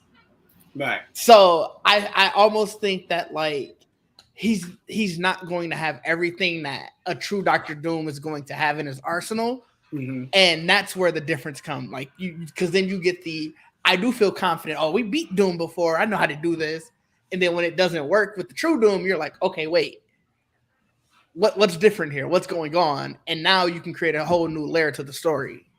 I love that you said that because I was hoping you said that because my response to that is, well, now here's where it becomes frustrating for Doomsday, right? It's because my interpretation, once they announced this moment right here, was the Doctor Doom you give us of RDJ has to be a more magical Doom. Because if you go more tech-based, it is you just making evil Iron Man. Yeah. You know what I'm saying? But if you do go magic-based, that means when you do get Doom, he's just, just tech. You know what I'm saying? So how do you blend the two essences of magic and tech with RDJ that won't just scream Iron Man's using wizardry? Well, if they still go the route of Battle World, he got that power from, was it Molecule Man? I forgot the guy's name. You mean him with the Beyonder? Yeah. Beyonder. Yeah. So like help of the Molecule Man. So like if you're going that route, which I assume they are just with like Secret Wars, then at least it's not the exact same powers that a Doctor Doom is going to have in any other Fantastic Four storyline. So there's still that differentiation there. Yeah. So that's the only thing I can think of. That's definitely interesting. I just thought it would be a beautiful narrative, right? Because remember how against magic Stark was, right? He was all anti-magic, anti-gods. That's not real. Science is what's real, right? So to bring RDJ back in a form where magic is his obsession, right? And science is kind of just what he uses to amplify the said magic. I thought that would have just been a great contrast from where he was before. So it just helps further sell the idea of how different this is supposed to be from Iron Man. You know what I'm saying? That's where I think they just royally fucked themselves. Is that most of your script is just convincing your core audience that it's not just evil Iron Man. You know? Yeah, because you can't make it so his armor is giving him all the powers. Exactly, right. It can't attach to him like it did with, like, you're limiting yourself. Even me and Joel said, you can't even do the most accurate Doom thing and have his mask melded to his face, because if you're not showing his face, why are you spending $95 million on Robert Downey Jr.? Yeah. You know what I'm saying? So it's like, that's going to be, and I don't bring this up as like a complaining thing. I bring it up because it's a fun concept to know that they are probably in there tirelessly trying to figure out, for our core audience, we have to make sure we are separating church and state here, right? So that it's no confusion on if we're blending the two. They're separate. But that's why I think this will probably be RDJ's best acting he's ever done, right? Because you have to be so polar opposite from what you spent the last 15 years being with Tony Stark. You have to be Doom. You have to be Von Doom, right? So, to me, he has to be. It makes the most sense. Like, when they announced him as Von Doom, I took it as he's going to be playing Von Doom, right? Right. He's playing Victor, not Tony variant. He's playing right. Not Tony Von Doom. It's Victor. Right. Yeah, you know what I mean. So he's playing Victor Von Doom. So I expect him to play it like that. He just looks like him, just like Johnny looks like Captain America, but wasn't Captain America. You know what I mean? Right. It's just one of those situations. But like you said, like the main reason they chose RDJ is because it has to hit emotionally somewhere at some point. Mm-hmm. I don't know when. I think what happens is Secret Wars. Yeah, but I mean, well, probably, yeah, definitely. Because you know what's going to, I think it was going to, in my opinion. Mm-hmm. Reading you think both, so? Because Doomsday is the first one, right? Yes. Yeah, but when I say emotionally, I don't know if, because again, that's why not knowing where Armor Wars is a little frustrating, because Armor Wars would explain to me how long Rhodey's not been Rhodey, right? Because if Rhodey was Rhodey when Stark died, then it's not going to hit as hard. But if Rhodey was not Rhodey when Stark died, the moment he sees his face, the idea of knowing he missed out on Tony before he died, and now seeing him come back and he's like, Tony? But it's not Tony. It'll hit. Seeing how much Stark's death hurt Peter is going to hit when he sees his face. You know what I'm saying? It's like all those moments will hit. I don't know if you need to have it in Doomsday with everything you have to set up. Right. But Secret War, because think about it. Doom does not have to show his face in Doomsday. It's almost preferred. I agree. You can have a moment where they're beating the shit out of him, his mask falls off, and that's when the oh, go ahead, Joel. Go ahead. Before I was gonna mention it earlier, but my thing is both Secret Wars, he gets the Beyonders powers in both of them. In the original Secret Wars, and he gets it in the second Secret Wars, right? So in the first Secret Wars, his face is healed. In the second one, it's not. Like everything, he gets his world and everything, but his face doesn't get healed. So he stays behind the mask. You know, when he's got Emperor Doom. I think it's reversed though. I think what happens in this movie is like that's when he becomes the God Emperor Doom. That's when he'll take off the mask and he'll look like himself, and to himself will be Tony. Everyone on our Earth will look at him and go, "That's Tony. That looks just like Tony." And for him, he's like, I don't know what the fuck you're talking about. But I don't know what a Tony is. I don't know who that is. But that'll be the emotional beat. Now, will that be at the end of Doomsday, or will that be in the beginning of Secret Wars? Probably at the end of Doomsday, would I imagine. That's how it ends. He gets that would be a cool cliffhanger. Yeah, and that's how it leads into Secret Wars, and he can be maskless for the whole movie if he wants, because he's healed. Because at the end of the original Secret Wars, he doesn't even wear the mask anymore. He just wears the Yeah, it's gonna be. Oh man! So y'all thinking Avengers Doomsday is gonna happen within the Fantastic Four's world? No. I think we're believing. No. Joel, I think what Trayvon's asking is, will it be on that universe?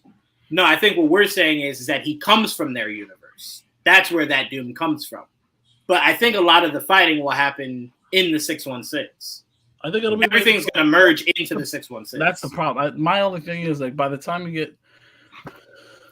Because Secret Wars 2 does go into incursions and other Earths. But by the time you get to the beginning of Secret Wars, there's only 2 Earths. There's the 616 and the Ultimate Universe. So I don't know if there's only going to be 2 Earths left at the beginning of Doomsday. Because the Fantastic Four Earth might be fucked by the time we get to Doomsday. You know what I mean? I don't know. Yeah, it could be fucked by the end of their movie. Yeah, exactly. And so what happens, maybe the Fantastic Four find a way to the 616, and that's where they escape to. And now Doom is free, or whatever the fuck, doing whatever he's doing. And the last 2 Earths are the 616 universe and whatever that fucking X-Men universe is, right? Right. And that'll be the incursion. That's the event they're both trying to stop, and they can't, and then it's gonna end up Battle World's gonna some shit like that. I haven't finished reading the second one yet. I mean, I completely agree with that, because it seems like the premise of this Fantastic Four movie is that Reed is tinkering with multiversal travel, right? And it seems as though we'll probably hear about Doom. Then who knows? An end credit scene could be Doom using their multiversal travel to follow them, right? And then in following them, you could have it to where he ends up in the void, like Joel keeps saying about the void, and that's where he decides that's his stomping ground. Yeah, I think that's where he decides to make his right. Yeah, I think. So it could happen like that, right? Where the Fantastic Four, because maybe it's not as simple as their world is ending, right? It could be as simple as Reed has been tinkering with multiversal travel this whole movie, figures out how to use it, and they're just going to look at other universes, and in doing so, maybe Galactus comes, swallows their world. Maybe their universe isn't in trouble yet. Maybe it's just their world. Maybe that's how it attracts Galactus. The fact that he finds out that there's something that can travel between universes. Right. Being the one thing, you know, how he tries to study him, trying to figure out how he does it so he can figure out how to do it himself. You know what I mean? Right. Yeah, it could, their world, their Earth could be the last one for the Galactus to devour. And he's like, that's it? And then he finds out, oh, there's a whole vast different universes I could go and consume. Well, fuck yeah. Let's do it, right? And maybe that's why there's a lot of people are theorizing Galactus isn't one of many. That's the only Galactus, but he finds a way to follow them. And that's how he ends up with the 616 in this new universe that they develop after Secret Wars. And that's how we'll probably get the 616's version of Silver Surfer. Along with that Galactus. I know y'all were talking about the Beyonder, or I don't know who that is, but would that be? I love how Trayvon's like, I don't even care for y'all to tell me who he is. I don't. I don't know. It sounds cool. His power sounds awesome, but I'm thinking, could that be replaced with the Watcher? No, I think Uatu will have his own role in Secret Wars. I'm saying that's the power that Doom takes, is the Watcher. No, because the Beyonder's power, as a lot of people were theorizing, could just be Kang. That could be Kang. That kind of merges the idea of becoming the Beyonder. Because we know Kang has power, right? And they've highly established that in the MCU, especially because most of us believed the rings had something to do with Kang. The 10 rings. So I'm like, he clearly has a higher form of tech or power. Right? So right. Doom could merge because think about it. The rings are a mix of, I assume, technology and mysticism, right? So it's the idea of that's Doom's that's a sweet spot right there. Right. Mixing tech with magic. So stuff like the 10 rings and stuff like that. Like, think about this. Bam. How dope would it be to see Doom take away 5 of the rings from Shang-Chi, right? And Doom has the rings. He takes some of what Kamala is able to do. Like, Doom really becomes this massive entity, essentially, to become, God Emperor Doom, right? You can really just go crazy with it. So, side note, the Beyonder needs a new name because I don't like that his name is also his race's name. Oh, Beyonders. Yeah, that's been bothering me for years. Bitch, can I be honest with you? I don't think the name Beyonder will probably be in the MCU. I think it will be Kang. And I think you might get the name God Emperor Doom, but I don't think the name Beyonder will probably be in there. That's fine, because once I found out that was also the race, I was like, I don't like this name anymore. I don't know. That's the thing. I don't know how that's the thing. I didn't know how well the Beyonder would fit into this version of it. That's why the idea of it being a variant of Kang is always interesting. Now, I'm not saying that's what's going to happen because look, in both versions of Secret Wars, there's always been Molecule Man that was how to help Doom take the powers of the in some way figured out how to get to beyond their powers, right? Now I don't know. They've not set up a Molecule Man. I have no idea if they're ever going to. Maybe they'll be someone else. Can I say this? Yeah. It's not hard to believe that if we're theorizing Doom is heading into multiversal travel, something goes awry and he ends up in the void.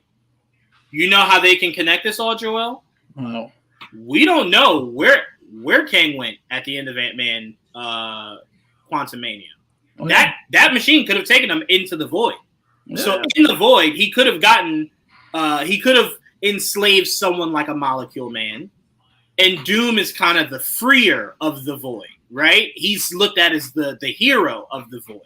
Frees them from Kang, assumes Kang's power with the help of Molecule Man, and that's now Doom's realm, right? And then that's where Doom starts to take over and does what he does.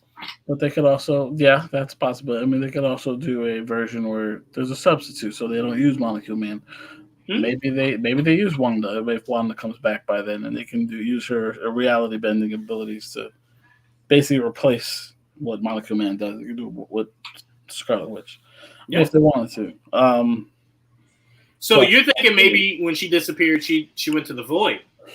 I'm not. I'm just saying that's a possibility if whatever way they decide to bring her back, that she might. That's how she plays a factor in this overarching story. I have no idea. Again, this is all speculation. Again, I love it. I love it. Look, we were speculating, Trayvon and Didge, about the X-Men universe of this portion, right? So Deadpool and Wolverine. Let's just go over this, okay? Deadpool and Wolverine swears up and down they weren't going to touch Logan. They weren't going to tarnish the legacy of Logan. I think what went over a lot of people's head is that when they dug him up at the beginning of the movie, that wasn't the disrespect of the movie Logan. I know a lot of people thought it was. That wasn't the disrespect. The disrespect was the end of the movie, where they essentially told us as viewers, that world doesn't exist anymore. This is the new Wolverine in this universe that Logan died right in. here. Right. This is the new X-23 and Wolverine. Forget what you saw there. That doesn't exist anymore. This is Prime now. So it got me and Joel thinking, if you're saying that universe of Logan, which, by the way, for a lot of people that forget, takes place in the distant future in the world Deadpool currently is in a way distant future. So the fact that X-23 is older and in current day, hilarious. Well, but that's the thing I don't know, because in Deadpool, that Logan was dead, right? No, we never heard I thought of that that was the whole point Wolverine. why his world was. And granted, Deadpool's Wolverine was dead, but not in Deadpool 3. Yeah. Oh, yeah. I'm sorry. I thought you were talking about the first Deadpool. I'm sorry. Oh, okay. I'm sorry. Go ahead. I'm sorry. So, I mean, I don't know. I agree. I agree with you overall. I'm just trying to. Cause I was talking with someone else, and they're like, "So now, is there two Wolverines in that universe?" Question. And I'm like, "No, because that one's dead." Right, but that one's dead in the distant future. So that's why I'm saying thought it was dead in the current time of Deadpool's time, though. Makes no sense. That wouldn't make any sense. Because only reason we know this, Didge, is because luckily, thank the heavens, Logan gave us a timeline. Deadpool gave us a timeline. Those two timelines aren't the same. They don't take place at the same time. So that's how you know one's in the distant future, one's in our current or close to our current. It's why when he went to go visit Happy, it gave us context of exactly where Deadpool is current day. Yes. You know what I'm saying? That took place right after Deadpool 2, right? Because remember he's going through his time travel. That happened in 2018. That's when Deadpool 2 came out. It's current day, those movies. Right. You know what I'm saying? So it just so happens Deadpool Wolverine came out when? In 2024. Right. So when does it take place in his time? 2024. It's the same year. But Logan does not take place in modern day. Like, you know what I mean? Yeah, that's fair. So that's the only reason why we connected those dots. In another way, we connected it. Well, in another way, we connected dots. So we were saying, if Logan, right, is now wiped away, but it's in that same universe as Deadpool right now. We know who the Charles Xavier was in this universe. It was Patrick Stewart's Charles Xavier, right? So me and Joel got to theorizing. It's very possible Monica ended up in Deadpool's universe because you had Beast talking about Charles Xavier. We are not meant to believe that Charles Xavier is dead in Deadpool's universe, right? So it's very possible that, because remember, this is the most important thing to remember. Monica interacted with Kelsey Grammer's Beast, not just a Beast, Kelsey Grammer's Beast. So that's meant to believe that it's connected to the Patrick Stewart's X-Men. And if that's the case, they're all in Deadpool's universe. That whole X-Men universe is where Monica is right now in Deadpool's universe. But then if you say that, though, that means Wolverine exists. Yes. Already. Yes. That's what we're saying. Deadpool, but they were saying the world was dying because he didn't have Wolverine there. Yes. It doesn't make any sense, though, because he should still have one. But that's why we're saying, remember, the TVA exists outside of time. So we don't know where timeline-wise they were saying. We're assuming that they're probably talking about the events of that are after Logan, right? Yeah. So that's way down there. Again, why that makes sense of how way down there is now affecting way back there. Well, that's fine. No, that's I'm saying that's fine, though. But where's the Wolverine currently then? That's the question that we can't answer, because here's the thing. Once they fix the timeline, I don't know what the fuck that I don't know what that means. Right? Did he replace that Wolverine? So this is what I believe. I believe once what's her name? The head of the TVA now. I can't remember her name. Yes, sorry, thank you. I believe, Trayvon, that once she accepted letting that Wolverine stay, they just pruned whoever the other Wolverine was at that time. That's my theory, is that they just pruned him. So he's gone. That whole Logan world is now an Elseworld story. But that's not canon to anything anymore. Fine. It still doesn't make it doesn't make sense. It doesn't make sense now. We all agree about it. Now it just doesn't make sense because they were like, your world is ending because of you not but he having fixed a it. They fixed it at the end. But right. That's sense. Why we were saying but you still had one. That's the problem. Like you would never. Why, they never. That's the thing. They never explain it. They don't tell you how he fixed it. Maybe they're waiting to tell us later. I have no idea. I feel like Deadpool's in a branch timeline because of all the changes he's made. Remember they were saying like I believe he was creating a branch timeline because of all the changes he made. Well, I'm saying I'm talking about all currently in it. That's all the stuff he fixed, all the stuff he was bringing people back. Right, but that's what I'm saying. That's why he was being hunted too. Right. Well, I'm saying the branch timeline doesn't have a Wolverine. That's what I'm going with. The branch he made does not have a Wolverine in it, or the other X-Men. That's what I'm going with. Like that's the only thing that makes sense. So you're saying Deadpool and Wolverine in their own universe? Yes, that's what I'm going with. That's the only thing that makes sense. I will tell you this: it's hard to argue it because we have no context. I can't even tell you no context. Yeah, I have no idea. We have no context to anything, but we try to make it make sense because it's hard to believe that Monica is in a branch universe where there is X-Men and Deadpool is in one where there are no X-Men, right? Because then it kind of starts to sound like, well, now you're just making up shit to where now you're going to tell us where Monica is, there is no Wolverine. Because where Deadpool is, there is one, right? Because it's essentially what you don't have, we do, right? And that's where it becomes really confusing. That's why for me and Joel, it made more sense. They were all in the same universe. So that way, if you take the Fantastic Four universe, that's the Fantastic Four. The X-Men universe is the one Deadpool is in. And then the 616 is where your Avengers are. And now it's a story about how those three worlds are becoming one. As opposed to there's a universe here, right? That's a lot more confusing and unnecessary. Just have there be four universes. Fantastic Four, X-Men, MCU, and then Sony universe. That's it. There you go. 4 universes. That's it. That's all there needs to be. That's all it needs to be. Oh, no. For me, it's Deadpool's in his own. Because that would explain why he didn't have a Wolverine, because he messed up too much shit. That's how I look at it. He messed up too much by doing all whatever he did. That's why there's no Wolverine there or other X-Men. He's stuck. Well, they said in the beginning when they got him, like Your timeline is dying because your Wolverine died. They said they don't know when and how long it's going to take for your timeline to eventually decay. But he's like, Did they say died or didn't have one? No, died. No, died. Yeah. They're talking about Logan.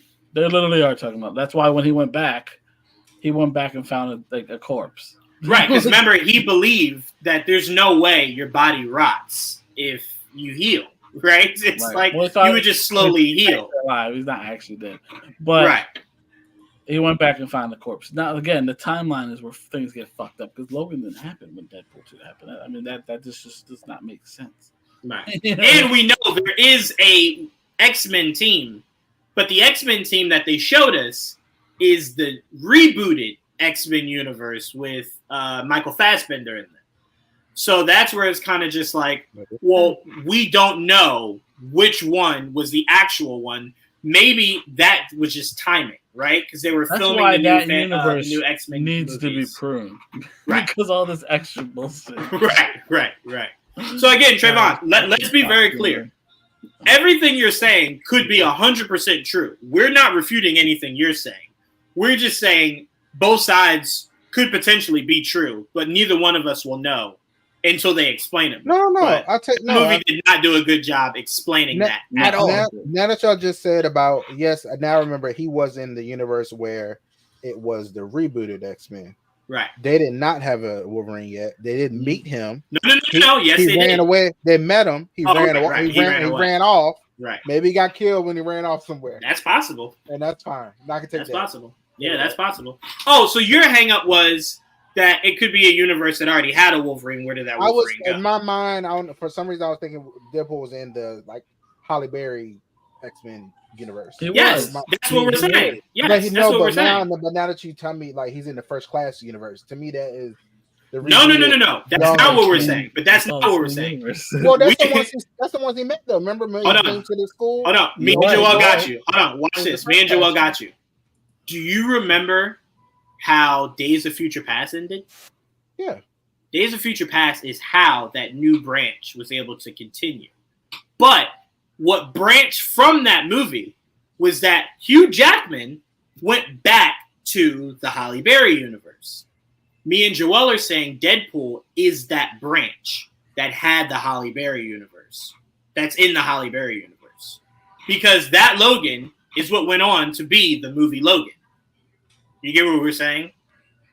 We're saying that Wolverine. See,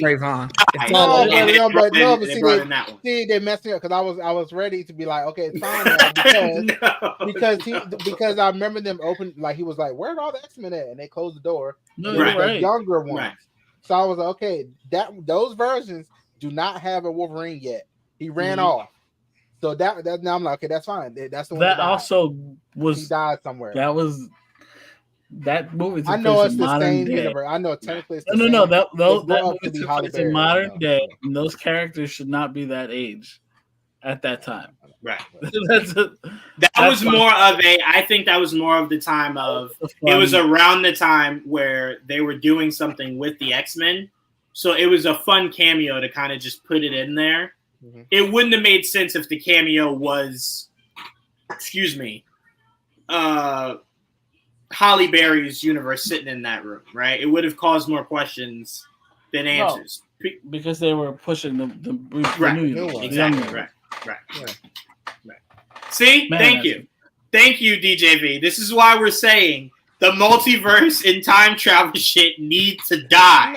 Come Secret Wars. For me, I'm fine. I think as long as it's the First Class ones, for me, I'm fine with it. That all of it gotta go. All of it's gotta go. I'm fine with that. Has to go. But okay, that's no problem if you're making that your headcanon. I just want to make sure you're understanding that's not what I'm saying. It's not in that universe. In my idea, it's not in that universe. It's in the Halle Berry universe, which is why I'm saying we'll probably see Halle Berry and was it Femke? Femke is her name, whatever that played Jean. Okay, thank you. We could see them return in things like Secret Wars, as opposed to seeing Michael Fassbender and James McAvoy. That's probably unlikely. That's what I'm trying to say. Because to them, that doesn't exist anymore. Kevin Feige worked with the original X-Men team. that's probably the ones he's going to bring back. That's probably the ones that's canon. So this is okay. So this is where my mind is with Deadpool. With Deadpool, he is in the world with the first class ones. That's why there's no Wolverine. That one died. They need another one. Cool. That's where I'm at. So where Monica went is where the Halle Berry X-Men are. That's where she went. That's why we see that Beast. So then my question to you, once I saw that Beast, that gives the same me X-Men. Yes, so that then, gives me. My question to you would be, but the timeline why for me, it worked. Why give us? Because remember, if that's what you wanted to do, you could have easily had Nicholas Hoult walk in the room, right? You have to imagine Nicholas Hoult is cheaper than Kelsey Grammer, right? So you could have had Nicholas Hoult's piece walk in that room. I don't know about that now. Not now. Nicholas Hoult is not demanding more money than Kelsey Grammer. That motherfucker got Frasier back on the air. Kelsey Grammer is legacy. Legacy can definitely charge you. Felt like watching Frasier. I don't completely understand that, but Frasier. I used to hear the Frasier theme song come on and be like, "Well, it's bedtime, y'all." Yeah, that is what it was bedtime. Yeah, that was senior citizen hours. But to me, I kind of just feel as though you went out of your way to make sure we knew that was Kelsey Grammer's piece. Yeah, that was on purpose. Therefore, in my opinion, that means we're in his universe. In his universe was Patrick Stewart, Halle Berry, right? Yeah. That's what I'm saying. So to me, it makes more sense instead of making three possible universes within the Deadpool universe, is one. Not three. It's much easier. Yeah, look, there's no good answer because they fucked that up the timeline. Again, 100%. That's all that universe does is fuck with the timeline. So you don't thinking about it too hard. Don't hurt yourself because you watch all those movies and try to put things together. I got my universes now. Yeah, Trayvon put it together for him. I'm not gonna lie. I was trying to as y'all were talking. I got more and more confused. You cannot do like if you with your right state of mind, you cannot process any of those movies make sense. No, as soon as y'all reminded me of them, like he was like, "Where'd all the X-Men at?" I remember that scene. Now I'm good. Yeah, but that makes that scene makes no sense in the movie, at all. I will tell you this now, Trayvon. I will now lose sleep because of the idea that I just gave you a concept I was hoping to keep you the furthest way away from. So thank you. I'll lose sleep now, so I appreciate that. Love you so much. All right. Yeah. Let's move on because now I've upset myself. I've upset myself. It has nothing to do with you, Trayvon. I've upset myself, and I blame myself. So. All right, let's move on. All right, so we got some rumor mills, guys. It looks like we have gotten what seems to possibly be our short list for Hal Jordan when it comes to James Gunn's DC universe. And it looks like it's leading off with an offer sheet to Josh Brolin. But then we're hearing if Josh Brolin says no, they just went and found the oldest motherfuckers that they could find. We're hearing names like Timothy Olyphant, Chris Pine, Matthew McConaughey, and Ewan McGregor. They basically said we get daddy. We heard that McConaughey and Ewan McGregor. This morning, we heard those two names brought out by Jeff Snyder. Right. That they're next in line, and then we heard from a separate source that that's not true. Not that it's not true. They're on the list, but that it's actually Chris Pine would probably get the first offer after Brolin. Yes. Which Timothy Olyphant's also on that list. But I will say, James Gunn will get the producer of the generation if he can take what the DCEU wasted in Chris Pine and give him the role we all thought he had last time Chris Pine was casted in the DC universe. When we first started hearing about Chris Pine in the DCEU, everyone assumed it was Green Lantern. Every single person on Earth. Then when they were just like Steve Trevor, we were just like, oh, maybe it's a joke, and it ends with him being Hal Jordan. And then the more we got closer to Wonder Woman, we were just like, I'm sorry, you paid all this money to make him Steve Trevor?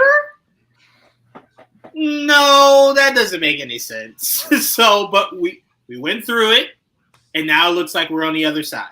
It's a possibility the world could be right. Right? Everything could fix itself. Chris Pine could come back where he belongs. Didge, I want to start with you. Out of these names here, which one would you like for it to land on?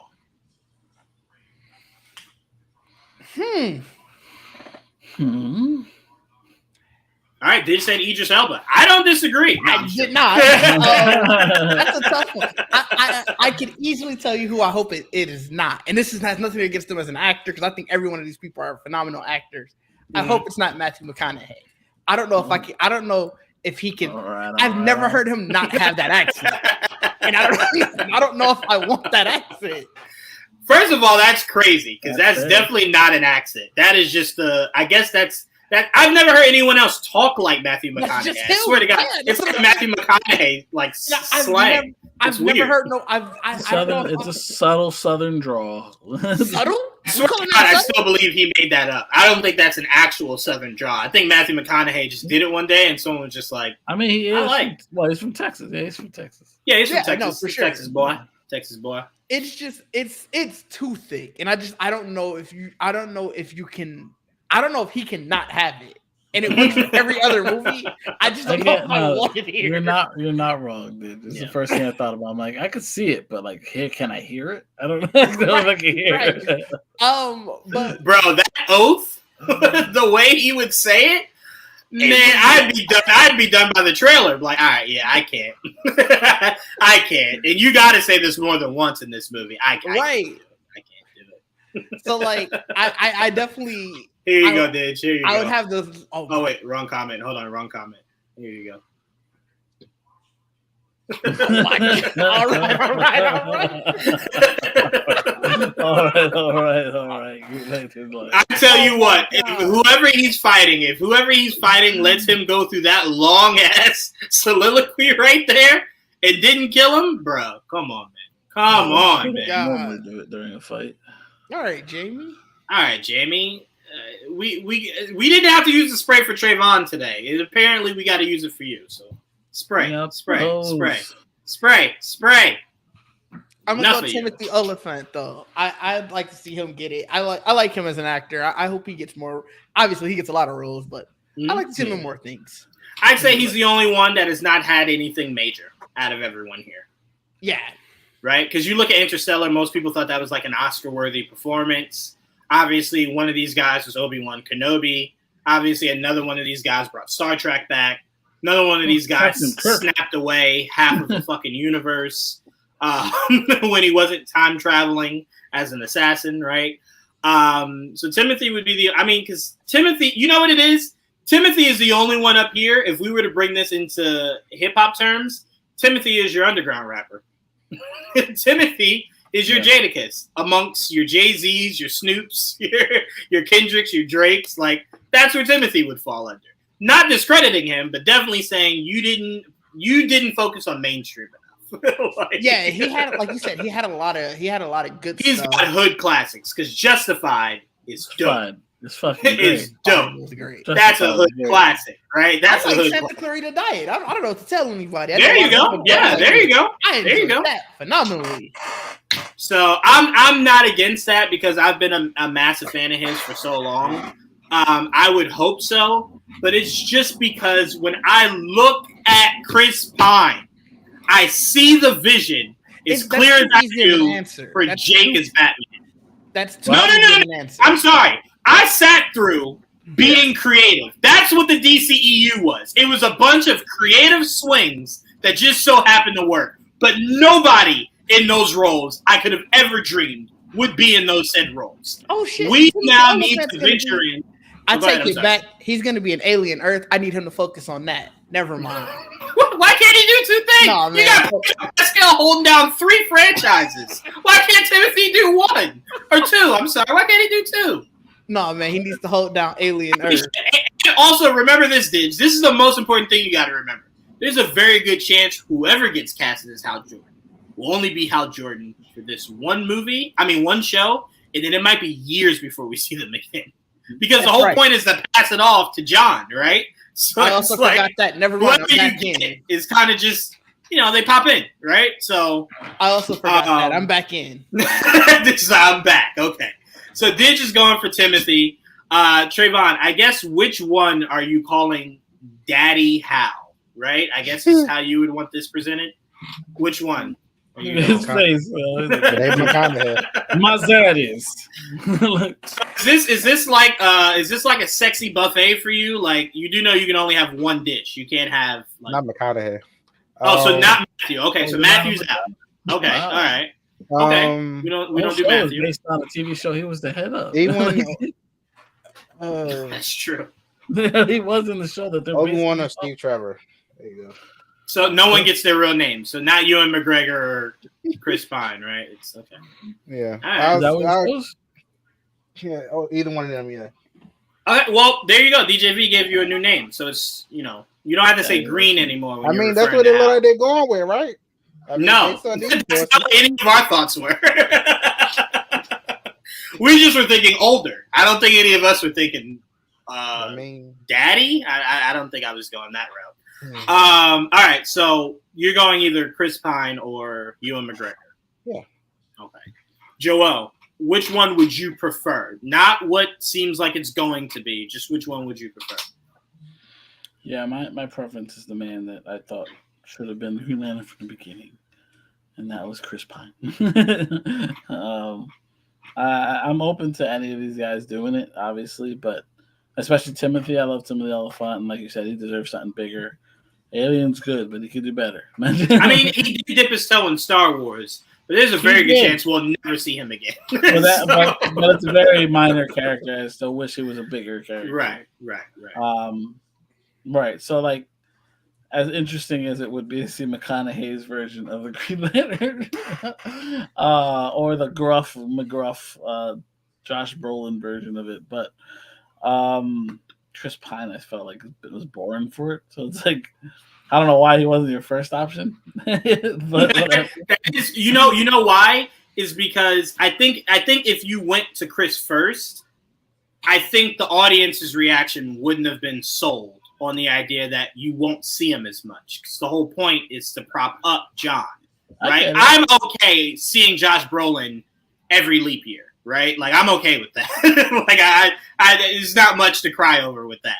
But to finally get the perfect casting, only for you to pass it off to Jon Stewart, would very much anger me. Like, it would be the equivalent of they were like Jake Gyllenhaal's Batman, but this is about Batman when he hands it off to Terry, and it's like no. Like we want years with this Batman. You know what I'm saying? Like. Give us years, you know. So I mean, we don't really know what the story is. Like you said, obviously, I believe John will be the main Lantern that we'll be seeing the most of, in my opinion. Mm-hmm. Like how if he still exists by the time we go forward past a certain point, will probably be used as sparingly. And that's probably what will sell one of these guys on it. That you don't have to be the main face all the time. We'll call you in once in a blue moon, big events, or maybe you are the big event. You know what I mean? Yep, you never know.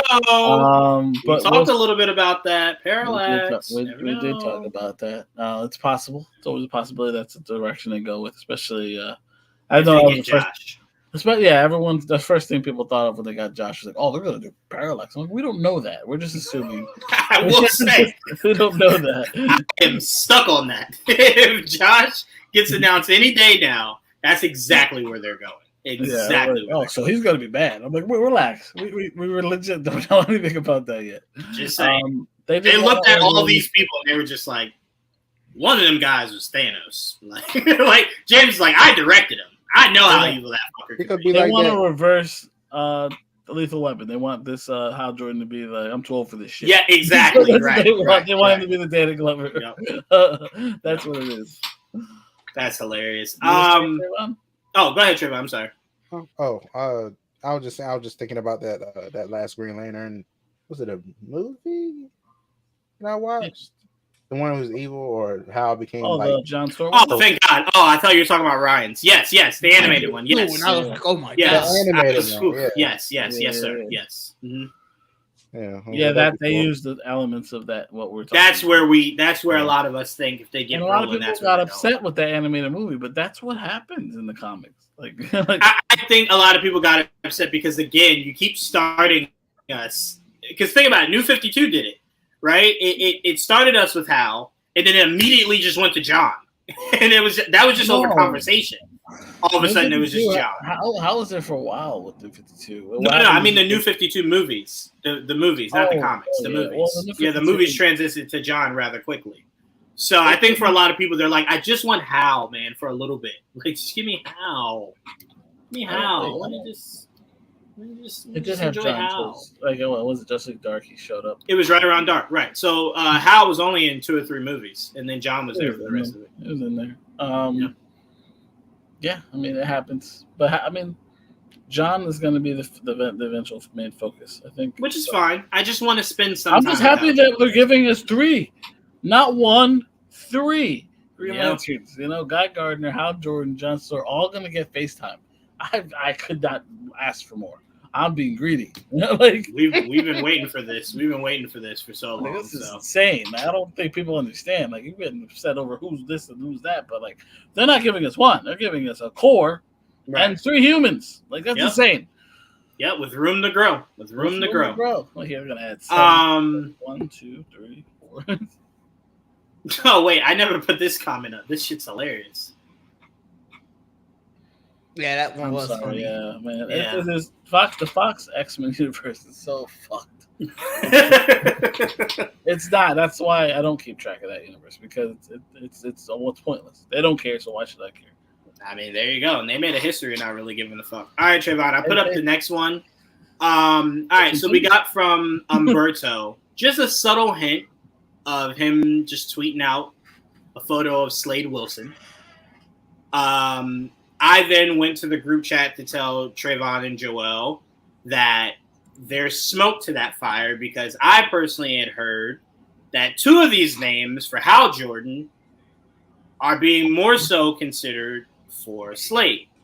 And once Trayvon converts it, I'll show you guys, just again, with a grain of salt, what I was hearing. And it made all the sense in the world when you see who the 2 people are. You're kind of like, yeah, that maybe makes a little bit more sense than Hal Jordan. So then Joel asked the $1 million question. Joel, I will open it to you to ask the question you asked. For what project? Right. So then I started saying maybe they do Son of Batman. And then he's like, but you wouldn't introduce Slade before you cast Batman. And then I thought to myself, oh shit. The most obvious answer is the one thing going into production soon. Waller. Amanda Waller's show could easily have Slade Wilson. Very easily. And because Viola Davis is in it, we can't say it's a show. These guys wouldn't do the show. Why wouldn't they? You know what I'm saying? Why wouldn't they?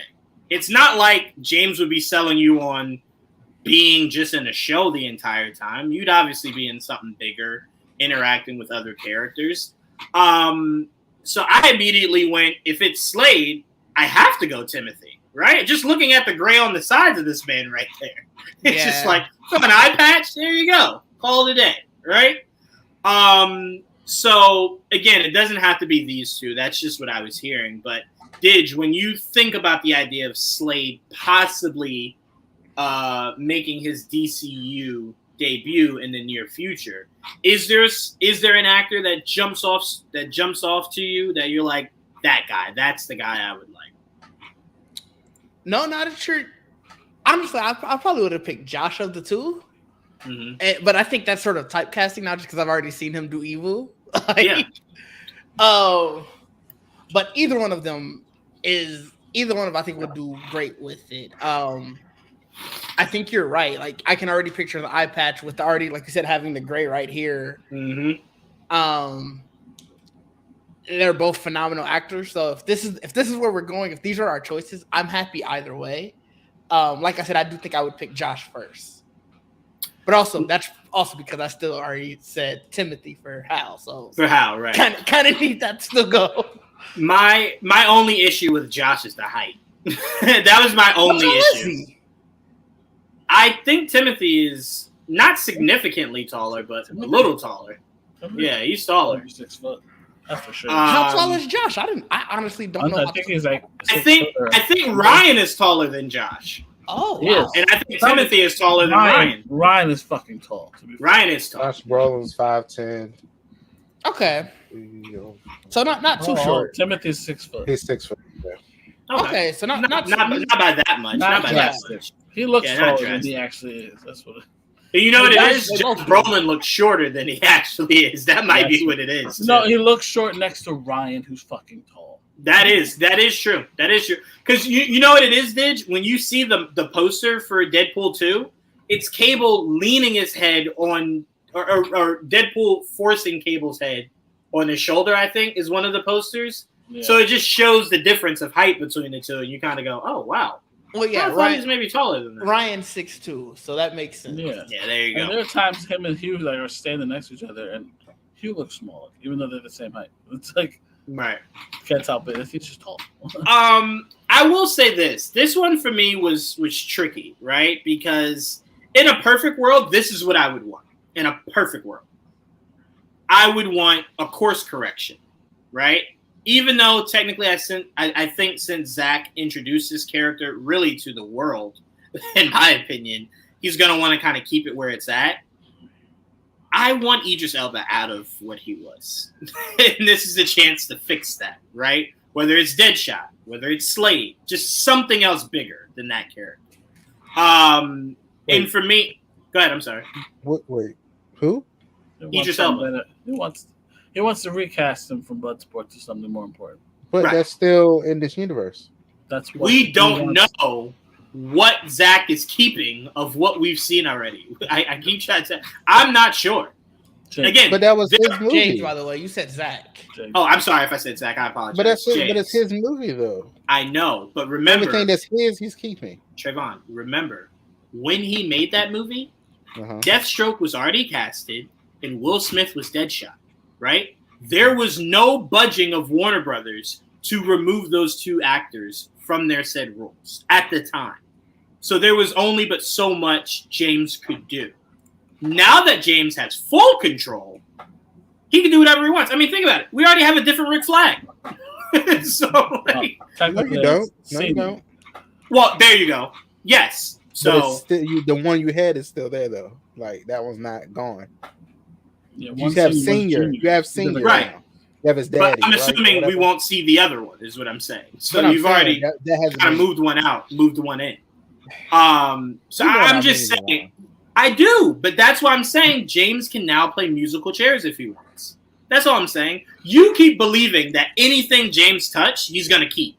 Yeah. I'm saying I don't know that until James tells me that. So until he tells me that Idris Elba is staying who he was, he could change anything. Like, James doesn't have to bring Will Smith back as Deadshot. Idris Elba could be Deadshot. That's originally what we heard he wanted to do. That was one of the first scripts. Yeah, I'm not saying that anybody that was, but any movie he did not do, I don't expect them people to come back. But anything he did, he's keeping. That's right. my understanding. I'm saying I think he will keep Idris Elba. I just don't think Idris Elba needs to be the same character. That's all I'm saying. Okay. That's all I'm saying. Because for me, I'd always wrap my head around that.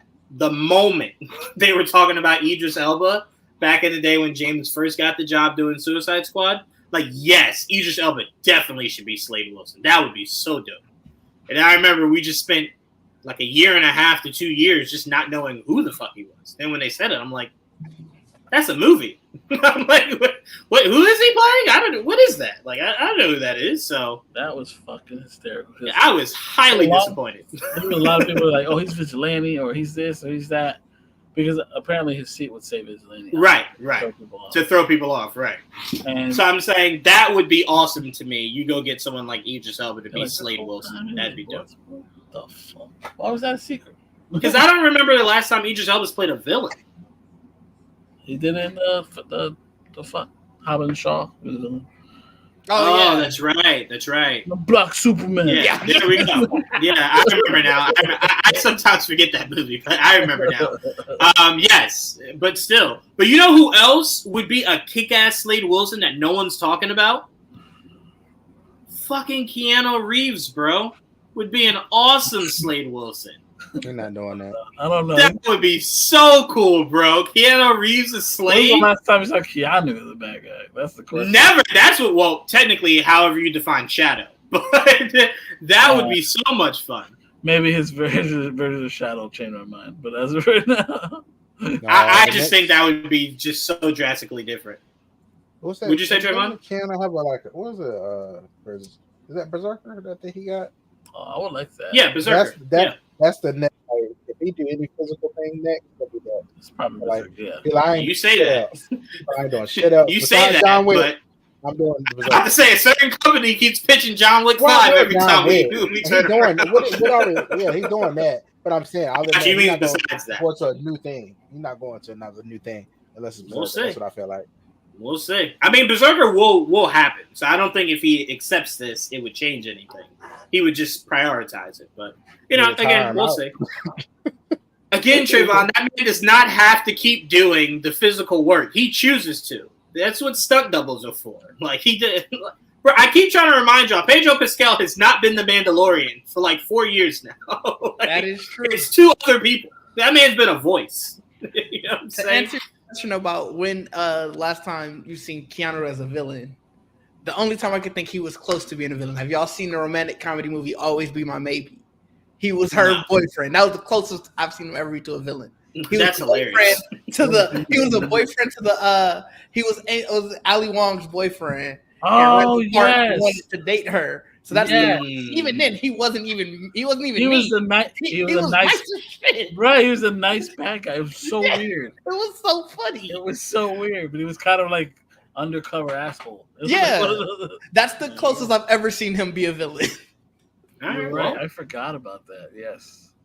Well, that's something to look forward to, is to see if Keanu ever makes it to Marvel or DC, what he would go for. No, Trayvon, you can put it back up. I want to get you and Joel's thoughts. Trayvon, is there someone you would like to see play Slade, or would either one of these two interest you as Slade Wilson? Or do you want to get Joe Manganiello back? You want to get Joe Manganiello back? Then I would do that. That's too good to be true for me. Fan cast is nothing. I don't know. I mean, I just want to see this character done. It would be cool to just see it. I've always liked Slade, but I feel like I'm gonna say every time I've seen Slade be played, I've liked it. So I want to see. I personally have, yeah. So every time I've seen it, So bring it on. I don't know who they would get, but it'd be fun. The character's always fun. Where do we see Slade in the DCEU? Where? You see him one post-credit scene.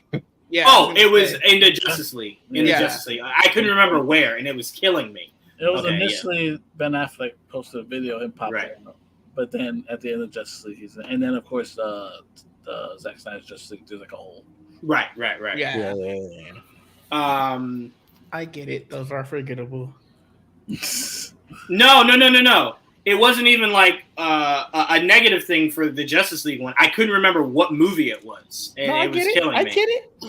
No, I will always have love for that end credit scene because I thought it was Jesse Eisenberg's changing of the guard with his approach to Lex Luthor, and I thought that was one of the dopest reveals for Slade Wilson. Was when he took that. He looked so fucking accurate. He looked beautiful, and then he took the off, and I'm like, "That's Slade Wilson." We're so close, and then you're hearing the rumors of Batman's movie having Slade, and it's Ben Affleck versus Joe Manchin, and you're just like, yes. Then Ben's like, no, I'm out. And you're like, all right, well, in the world. That would have been a beautiful movie. Yeah, you almost had me say I'm with you. That would have been so much fun to see that movie of Slade versus having Batman. them in interviews together. That would have been great. That would have been fun. It's too bad. That would have been fantastic. Oh, God. Gracious. Anyway, could you guys picture if Trayvon was the one asking questions? No, I know exactly what it would be. I was reading this tweet. Mina Kimes was tweeting it earlier. She has a friend. Obviously, it's fantasy football season. Mm-hmm. She has a friend who's gay. All he does his entire fantasy football lineup based off of who's hotter. She was my God. She was like she was like he messaged her and was like, I got stuck with fucking Patrick Mahomes. I wanted Jimmy Garoppolo. She was like, never thought I would hear that. What? I will say you did. I can see Trayvon saying some wild flash. You guys are on Twitter, but like there's been, people putting Slade Wilson and Bruce Wayne together as like possible lovers. Like, what would you guys think about the possibility of that? And I could just see how uncomfortable The two of them would be sitting there just like, you don't understand. That's all my Twitter is all characters that you think are just they're just fight friends or whatever. Nah. Nah. None of that. We will not get back into the idea of Trayvon not respecting friendships. We'll move on. Oh wait, Trayvon, you didn't say who. Do you have anyone specific? No, I don't have I don't know. Would either one of these two interest you? In the movie. So in my mind, so like when y'all are talking about like it's a stunt double, I have a hard time thinking. I don't know, for some reason I'm like, can they do the physicality of it? And that's what both of them can. They can do some of it. They don't need to do all of it. No, you don't need to do any of it. If we're being honest, like, you don't need to do anything. I mean, if you got the mask, if you got a mask on, so it don't matter. Whoever. 100%. You want to know who bought it? 4 seasons of The Mandalorian. Again, that's not Patreon today. So 100%. You put that mask on, could be anyone.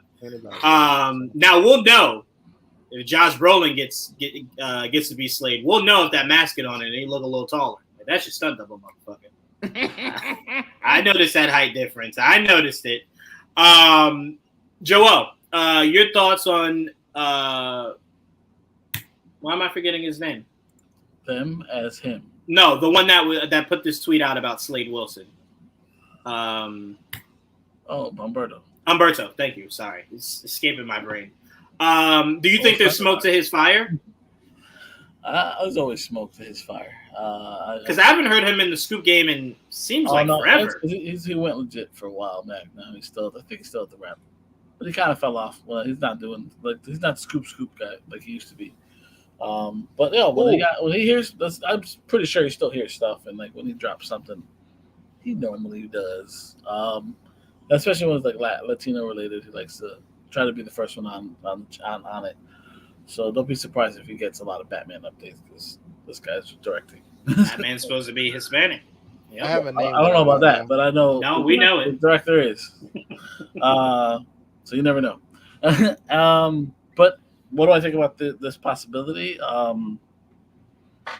don't hate it. I mean, I do like Josh Brolin I think probably just the fact that I could hear his voice come out of that mask. Like it's almost, that's what I imagine he sounds like, just like that. That's just, like it's almost exactly what I think comes out of it. Timothy, I like. I don't know if I see it as much as I see James Brolin. Or Josh Brolin. Sorry. Josh Brolin as that's true. If I had another person in mind, I did like Joe for at the idea of Joe doing it for a long time. It was never a bad option for me. Keanu Reeves was a funny take. It's a funny one, right? Yeah. I didn't like Joe Manganiello till that end credit scene. That's when it sold me. I was just like, that's Slade. I'm like, that's Slade right there. Because he looked just like, he took them back. He looked just like 100%. You know what it turned into? It turned into a passion project for him, right? He dove into the character. It wasn't just he was acting as Slade. It was like he became Slade. Everything about his mannerisms and everything, just in that few seconds, him walking off his boat onto the yacht, everything about him was just like, I'm sold. I mean, Joe, it was funny because when they first casted him, when we first heard about him being casted, I'm like, he's too young for Slade. Now he's a perfect age. But that works. Yeah. But at the time, like, he's a little too young. I don't know about that. But then he came out and dyed his hair. Like, he looked white. Like, he was going to play older, probably. That's what he was going to do. I mean, they could still do that now. But, like, it's unnecessary. Like you said, it's a full mask. You're going to have a stuntman under there. You don't have to be that fucking young anymore. Slade's old anyway. That's his character. He's basically a deadly super soldier. Right. Cap with swords. That's what he is. And Timothy also, Joel, because whenever I picture Slade, this is the body type of Slade. Timothy is more slim, like this. So that's another reason why I'm like, Timothy, for me, fits this. Josh would be a little bit more muscular. But that's, I guess, the last time I saw Timothy, he was real thin. Because he was the Justified Revival. The Revival, He was real skinny in that. I'm like, we look skinnier than usual. Yeah. So for me, he fits the slim build. John Bernthal. John Bernthal. Mhm. That'd be very interesting because his voice is just as brooding and terrifying as Brolin. Yeah. Speaking, I actually like that a lot, Trayvon. Yeah. Frank Grillo. Frank Grillo would have been good if it wasn't. Yeah. Frank Grillo would have been perfect. If he Yeah. wasn't already. I can't wait to see what he Flag. does with Rick Flag because if I'm not blown away by his Rick Flag, I will then forever go. Your Slade was right there, bro. It's right there. I mean, he would have been a good Slade. It's crazy. I will say this though. Part of me is kind of okay with the idea that he now can't be Slade because when you start to think about it, Crossbones is kind of like Marvel's Slade, like to a degree. That's their mercenary. That's their hitman. Is Crossbones? I'm about to say he never got nearly as popular. No, not in the MCU. No, not in the, I just mean that's what that character is supposed to be. It's like more so the hitman, mercenary kind of guy, but They have a MCU similar kind job, the Broken Mercs, but. no, that'd be a lot of fun, Trayvon. I like that. I would say the one that I would always dream of that would just shut the internet down, Ben Affleck. That'd be wild. Ben Affleck. Because think about it, he feel no pressure. Slade doesn't need to be in 800 movies. Like, he would just go, perfect. Well, I didn't bring him up because I just assumed that was no possibility. It isn't. But you know who else would be fun? Because remember, they pitched this back in the day. I remember this. Remember back in the day when fans were trying to figure out what villains would be in Ben Affleck's movie? You guys remember who everyone kept fan casting is Hush, right? Matt Damon. Oh, that's right. I do Damon. remember that, actually. Matt Damon is Slade Wilson would be awesome. I would love that, bro. I need to see Matt Damon in more action stuff. He would never do it. He'll never do comic movie. I don't see it ever happening. Yeah, I don't either. I'm just saying the two that would be like, what? Like, those would be kind of like that. I can't wait to see what James Gunn's big, shocking castings will be going forward, right? I mean, no, I mean like not the we heard there's casting calls and then that actually gets casted. I mean the Hall H, oh my God, we didn't see that coming kind of casting. You know what I'm saying? Like I can't wait to see what he does with stuff like that. That'd be like a lot of fun. You know what I think that'd be for Trayvon? Like 4 or 5 years down the line, right? When they talk about a new Shazam, and they're just like, and you can't have a Shazam without a Black Adam. And the lights go off, and then you hear, if you smell, and The Rock just comes out, right? Trayvon, how crazy would you go, bro? I'll never do that again. How crazy would you? That wasn't the question. The question was, how crazy would you go? I mean, I would go crazy for it, but that was, I keep saying, I'm very, let me see what James gonna do first. Yeah, I ain't seen shit yet. Why you fuck with this man? Why you gotta I haven't seen anything it's your yet. fault. If he doesn't like guys, it's gonna be because of you fucking with him. That's what It's all love, but it's not. I do kind of want to mess with you a little bit. I gotta see something. Give me a trailer. You said Show what? Me what you're working on in this new DC. Wait till the Super Bowl. It's too long. No, we won't have to wait that long, Didge. We'll have a Superman trailer for the end of the year. That's crazy. You think so? I mean, it make no sense. This movie comes out what? July?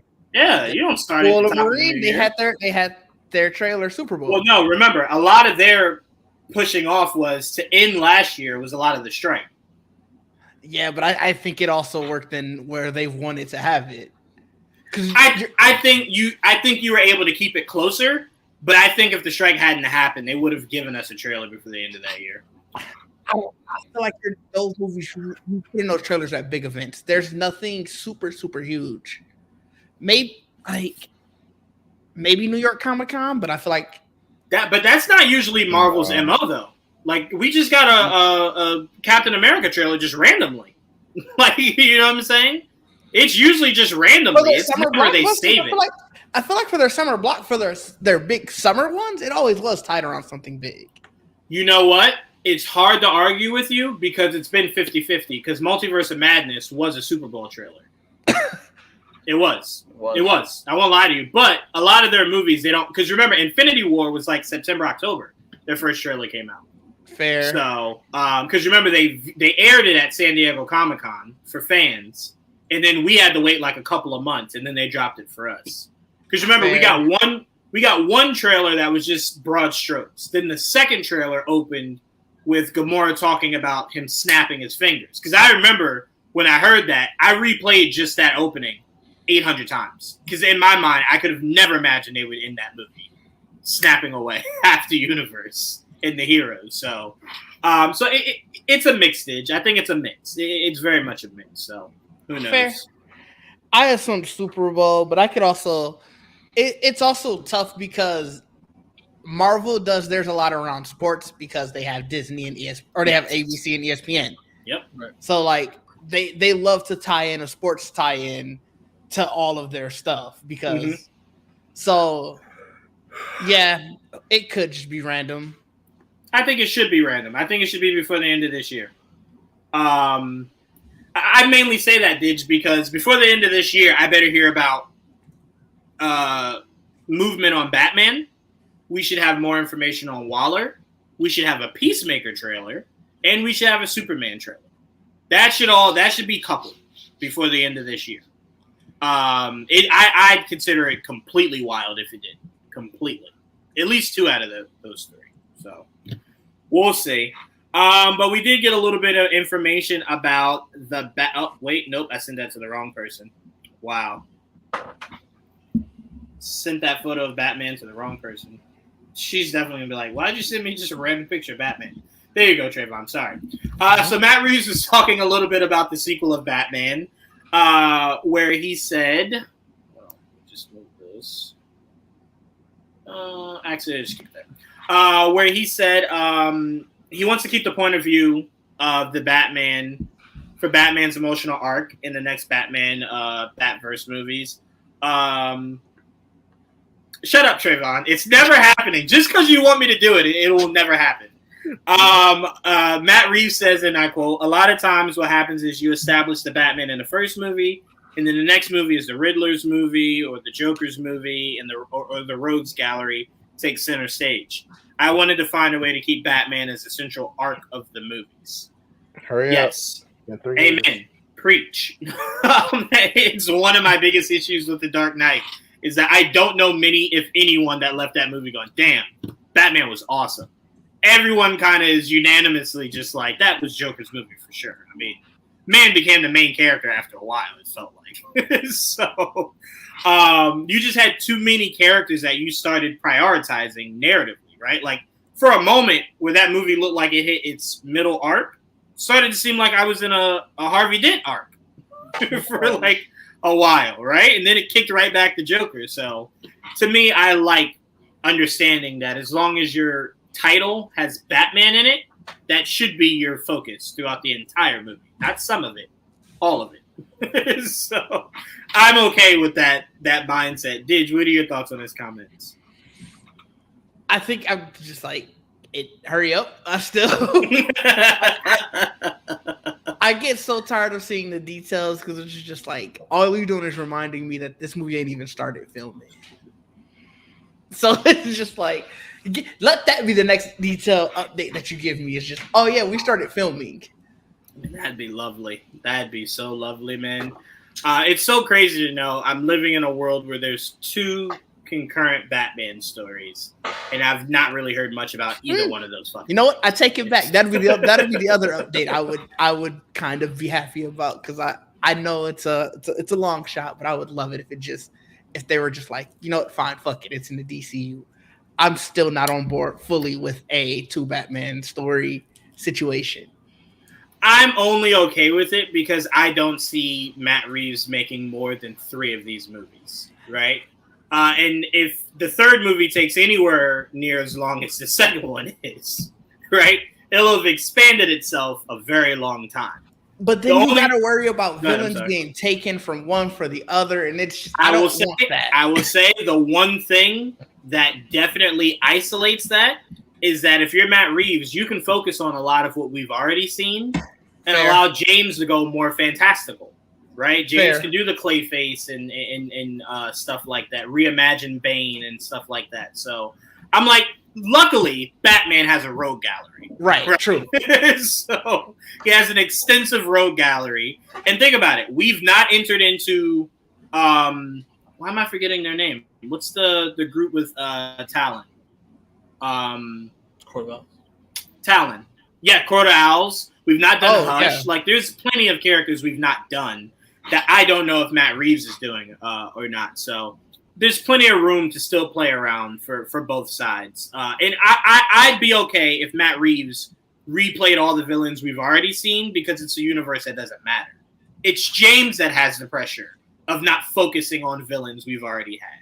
James's goal now is to give us the ones we haven't seen or haven't seen done properly. I feel like the ones you just said, though, Hush and Court of Owls, that feels like more the Batman type of thing. Oh, 100%. But I'm saying until we get confirmation that that's what he's doing, they haven't been used yet. I heard that either side could use them. I was gonna say I heard too was I don't know if it was going specifically with Court of Owls or if they were leading into it, but that's what I heard. I don't know how true it is. That would fit so well. I mean, that's how that movie ended. Yeah. I mean, he even said "hush" in the movie, so it's like. If you read his most recent comments, it sounds like it's going towards Court of Owls. Yeah, it's saying it's getting deeper into crime that essentially hits more home to Bruce than even the first one did. Right. Yeah. So I'm like, yes, that's Court of the Owls. Super corrupt, like that, and that doesn't get much more corrupt than Court of the Owls, 100%. So I agree with you, Trayvon. No one here can disagree with what you said. I'm just saying until it happens, it's still unpainted canvas. You know what I'm saying? I think it's still easier though, because like this Batman is more grounded, so he's going to probably lean towards characters that are more grounded and more grounded criminals and like that. The Batman will probably get in the DCU will probably be a Batman that's older, has dealt with a lot of them bitches already, and that you can lean towards the fantastical because Matt Reeves doesn't want to do that, so you can go and have a more like accurate Clayface or Bane, where you couldn't do that. Poison Ivy. All those characters that have actual powers or abilities, or Mr. Freeze, like characters that actually he has to deal with that are not just gangsters. Right. There's no detective work involved. Yeah. It's more so. You could stop. No. He would be a detective, but I'm saying it's less. My focus is on being a detective because it's more so.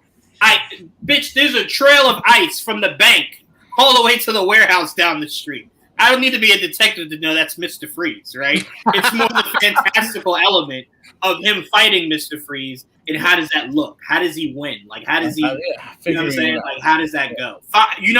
They could do Firefly, since obviously they couldn't do it with Batgirl. Also, Didge, don't forget, even though the character's already been used with James Gunn's Batman, you could do Under the Red Hood.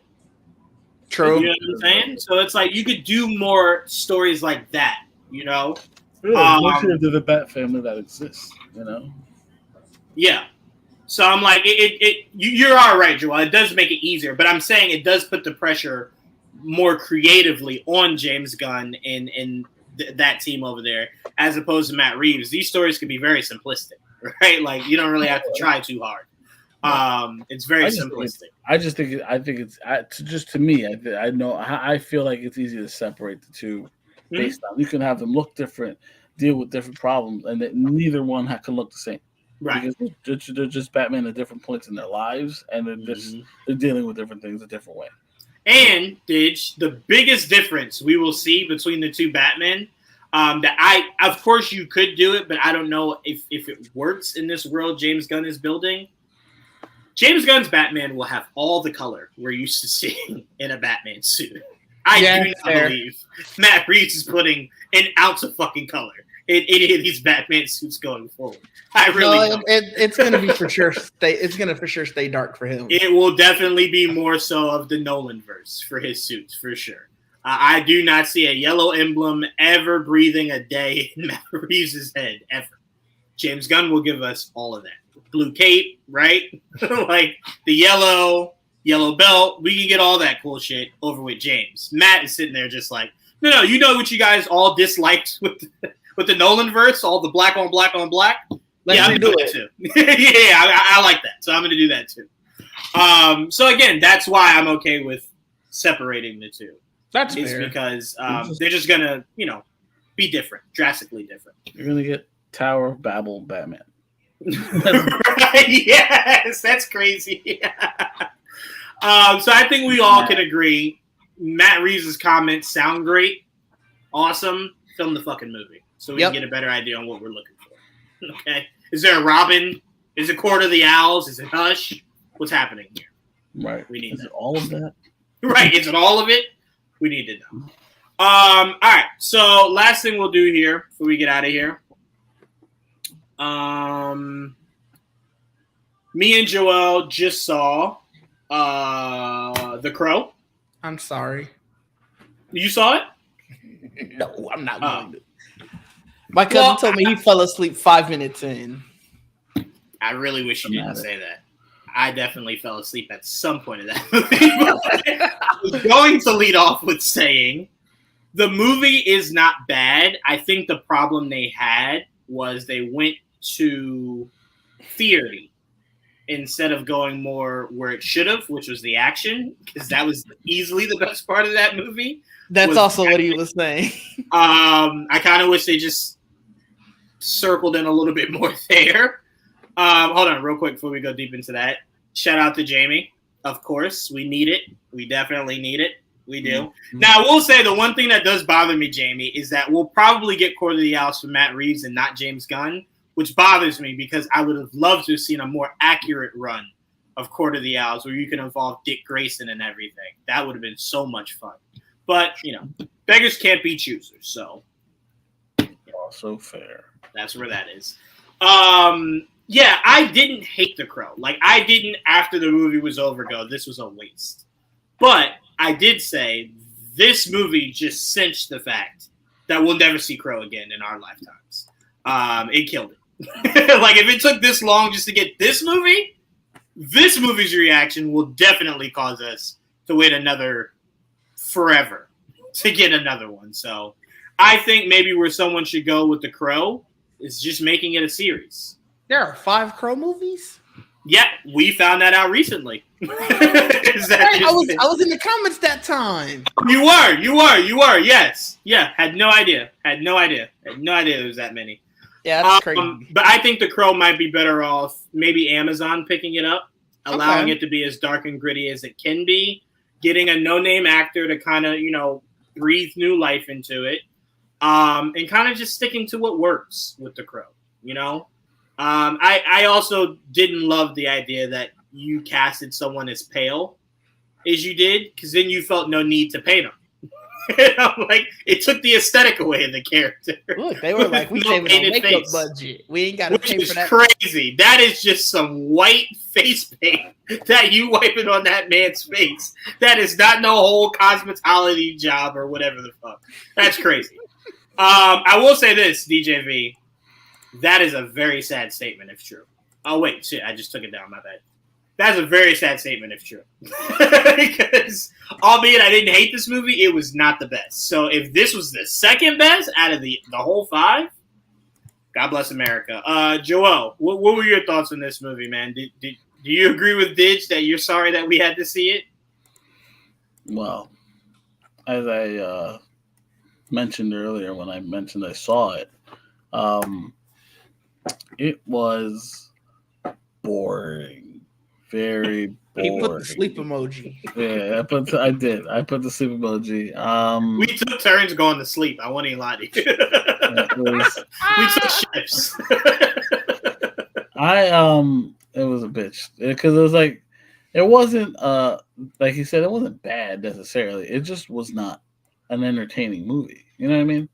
Like, it was dark. They kind of whispered a lot. It did. And there was nothing happening for so long. It's just like a lot of talking.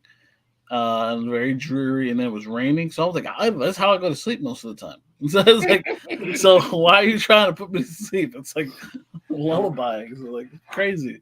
Now, when it got to the action, it was nasty shit. There were some good action scenes. Okay. It was gory. It got violent. And he looked cool. He really looked cool. He really did. It could have been Friday at night. The way those sales is going, you still might have been the only one there. It was crazy. You know what? I can't lie to you. We saw it on Monday. It was only our group there, maybe 4 people behind us. So, I mean, it was so empty. We got seats lower and then had the freedom to move wherever the fuck we wanted to. No, that's what we did. We just moved up. I mean, it's whatever. Yeah, but so it wasn't the best time. I mean, mainly because it was just so fucking boring. But aside from that, it was fun. All 15 minutes of it. Oh, nice. Yeah, I was looking at the box office numbers for it earlier. Coraline outsold it, and this is Coraline's third week of its re-release. That's wild. I actually just someone I'm talking to, I had her yelling at me because I never seen Coraline. So you should go see it. It's a good movie, right? Maybe. I heard it was just an animated version of The Crow. That's why it's beating The Crow. People are like, I've already seen this in animation. I'm good. But I will say The Crow did remind me, because I know it sounded like you were about to say how could it be boring, but like it was fun.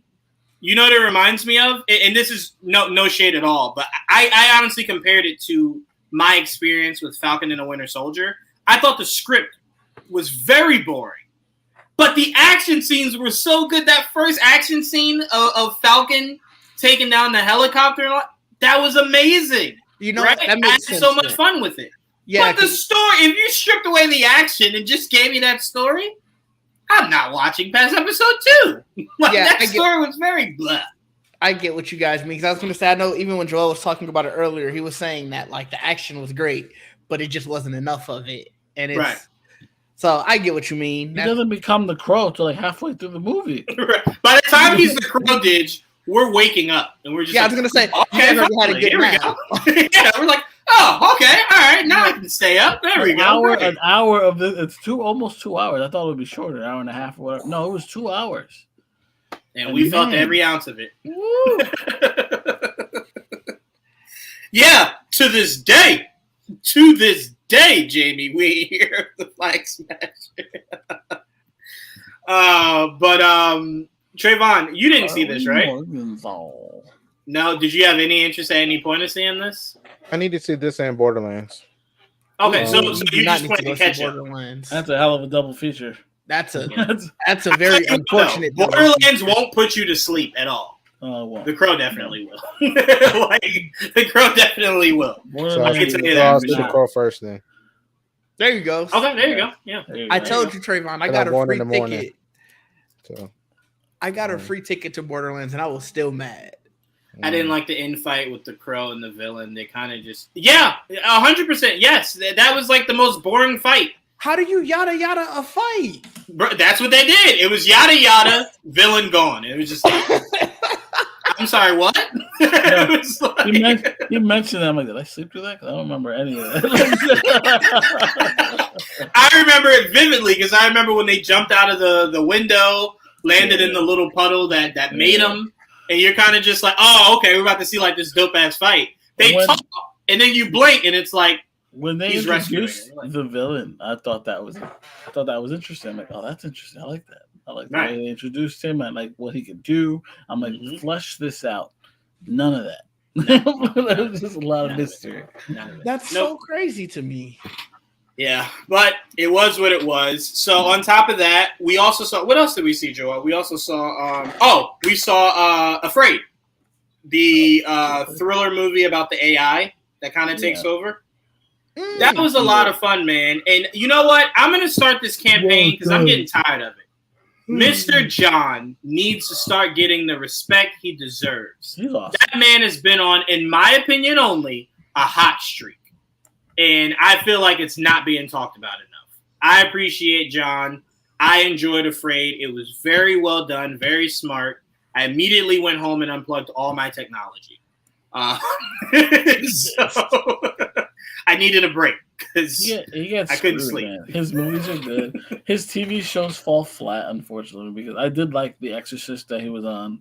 I did too. That was a good series. I enjoyed Cowboy Bebop. I did too. I know a lot of people didn't, but I also enjoyed. I enjoyed his version. I liked his. And Joel, I liked. What was that franchise that we saw? that girl in Naomi Long take over, but he did the first one. Remember, it was about someone gets kidnapped. Those are both good. Yes, yeah. Yeah, but he did the first one. Yeah, I thought that was Oscar worthy what he did in the first one. I thought it was great, man. Doesn't get talked about enough. Doesn't get talked about. Are actually very good. I agree. What do you mean, Jamie? That you thought Cowboy Bebop was bad and you want someone to do it better, or that you want exactly them to continue? What she means. Oh, that's what she means. Okay. I'm sorry. I don't know. I didn't think it was that bad. I didn't enjoy it. I personally did not have a connection with the show. The anime. So for me, it was just like I thought the live action brought more joy to me than the anime did. So I very much. I'm not going that far, but again, I just said in my opinion, I'm not trashing the anime at all. I'm just saying for me, the live action did it for me more so than the anime. That's my exit, y'all. That's all. Again, I did not say anything bad about the anime whatsoever. I know. It's just for me, it did more for me. Jamie, if you didn't like me saying that, you won't like my thoughts on what's the one, Joel, that you constantly hate me about? Because I prefer the live action anime over the actual one. What's the one where he's writing the names in the book? Oh my God, yeah. Oh, I'm out. Where is my camera? Get me out of here. Death Note for sure. But no, so Joel, did you enjoy Afraid? I really did. Yeah, Afraid was good. Afraid was entertaining. And that's nothing could be worse than a boring movie. Boring thriller would be. That's crazy. why, to me, unfortunately, The Crow was one of them. But that's why I didn't have fun with The Crow, and that's why I didn't have fun with Madam Web, because they were fucking boring. They were just boring movies. You could have accepted Madam Web being boring if it did cooler shit. Yeah, that was more so your issue. I was expecting a lot more, and it didn't do any of that. It just gave you not even a minute of some of those girls in costume. It was like, what the fuck? Why are we doing this? That was sad, but yeah, like that's why. Like, if a movie's boring, it will lose me. And for me, boring is not. Like, I saw Oppenheimer. Oppenheimer's all talk, but it's so good. It's so well acted.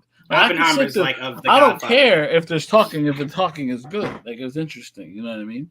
It has to be good dialogue too. But it also has a fit thematically, right? Yeah, when you think Oppenheimer, you're not thinking it's martial arts trying to get a hold of the bomb, right? Yeah. So you assume it's just story, right? But when you hear The Crow, you don't go, they talked for 2 hours.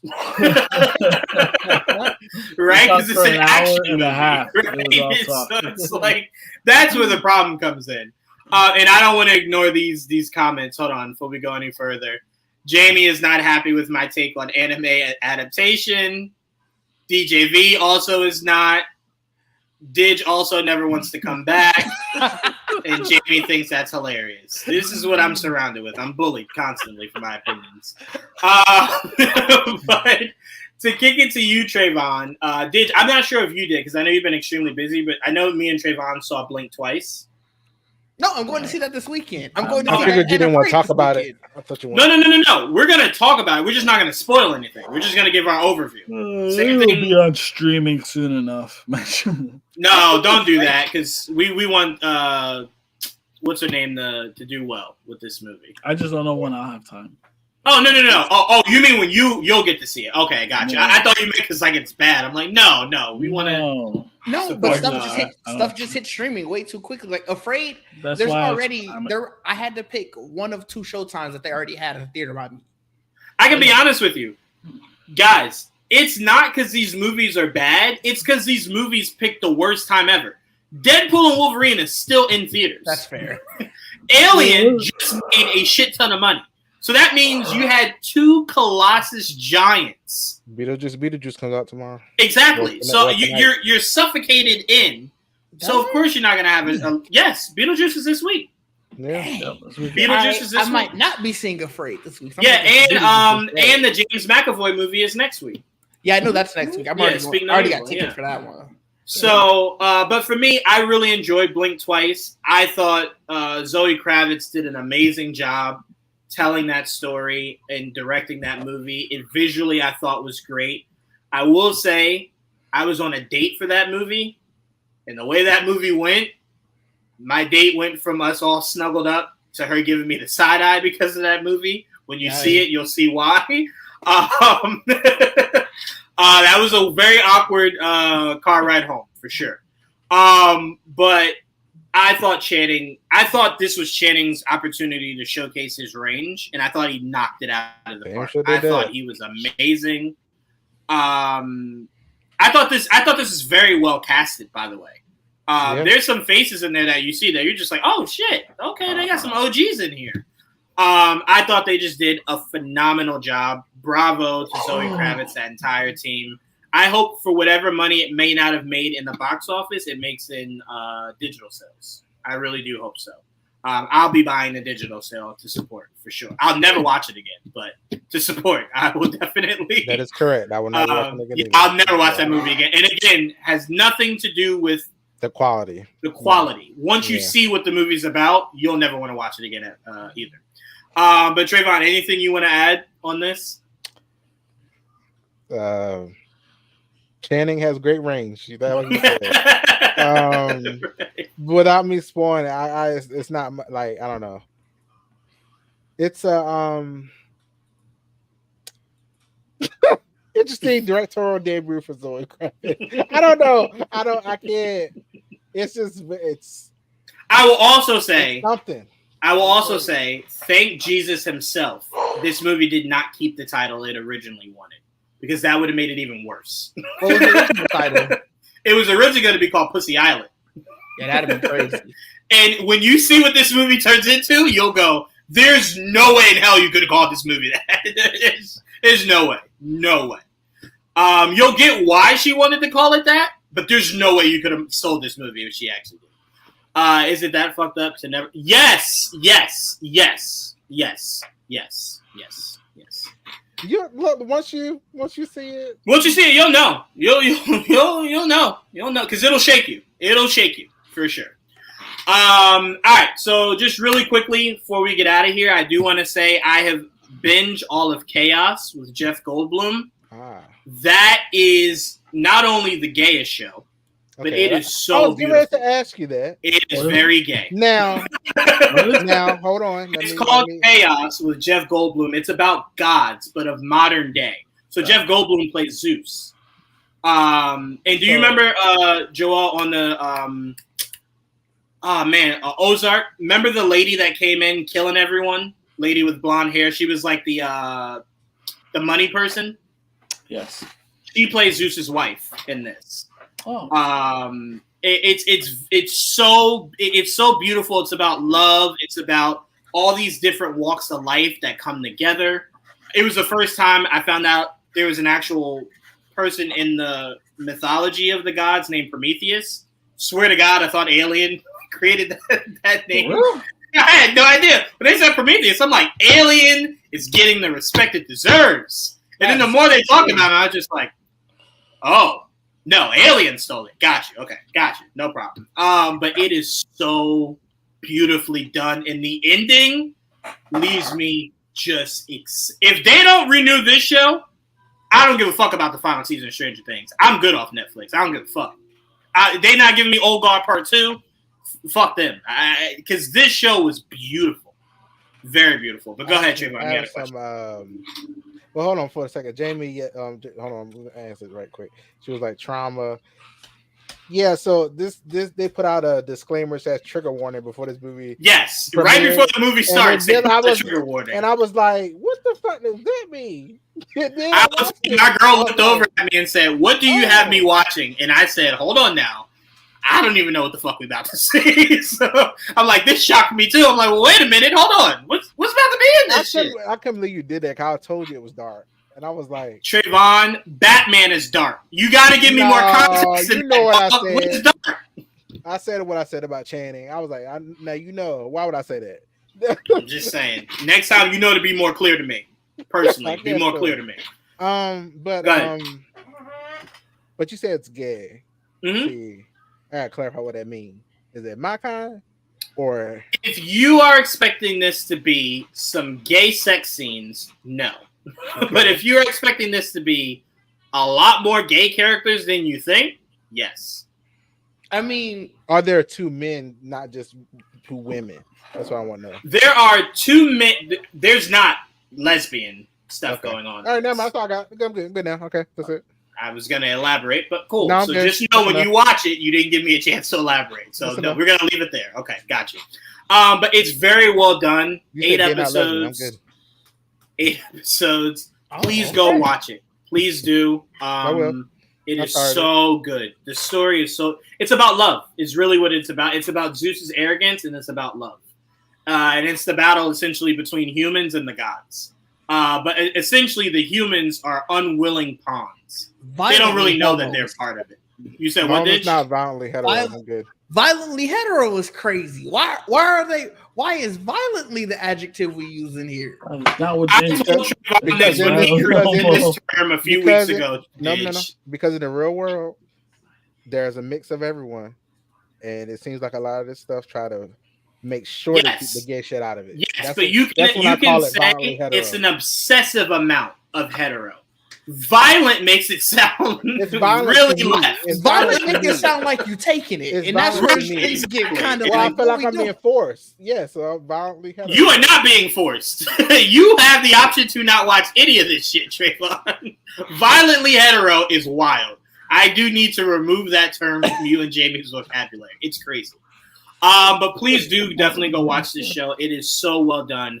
Bravo to that team. I also want to let you guys know. I did. Remember, I told you, Joel, I was looking for a horror show. Yeah. Is it The Frog? No. I watch all of them. Oh, no. Good, right? Yes. Look, I'm gonna just reiterate this. A couple of days, I couldn't see anyone that was not black. I just couldn't. I couldn't. After watching season 1, I couldn't. If you walked up to me, violence was definitely in my MO. So, had to take a break. them is good. I had to take a deep break. I also watched the newer season. It's really good, Trayvon. You definitely should. I also watched the newer season. Newer season definitely left me believing there won't be a third. But it was. Ooh, I didn't watch the newer season. It was nice how they tied everything together. So bravo to them. I didn't think they were. So when I didn't either. But I'm like, wait a minute. These two people look the same. So like, how are you gonna go about this? So I appreciate what they did. And last thing, I don't know if you guys are caught up. So this isn't a spoiler review. We can wait till next week. But Amazon, I just want to let you know this from the bottom of my heart. You're losing me. If this is what you want to give me for the first 3 episodes of The Rings, you're fucking losing me, dog. Wait, really? Me. Yeah. So I didn't like the first season, and my cousin was like, yo, the second season started off so much better.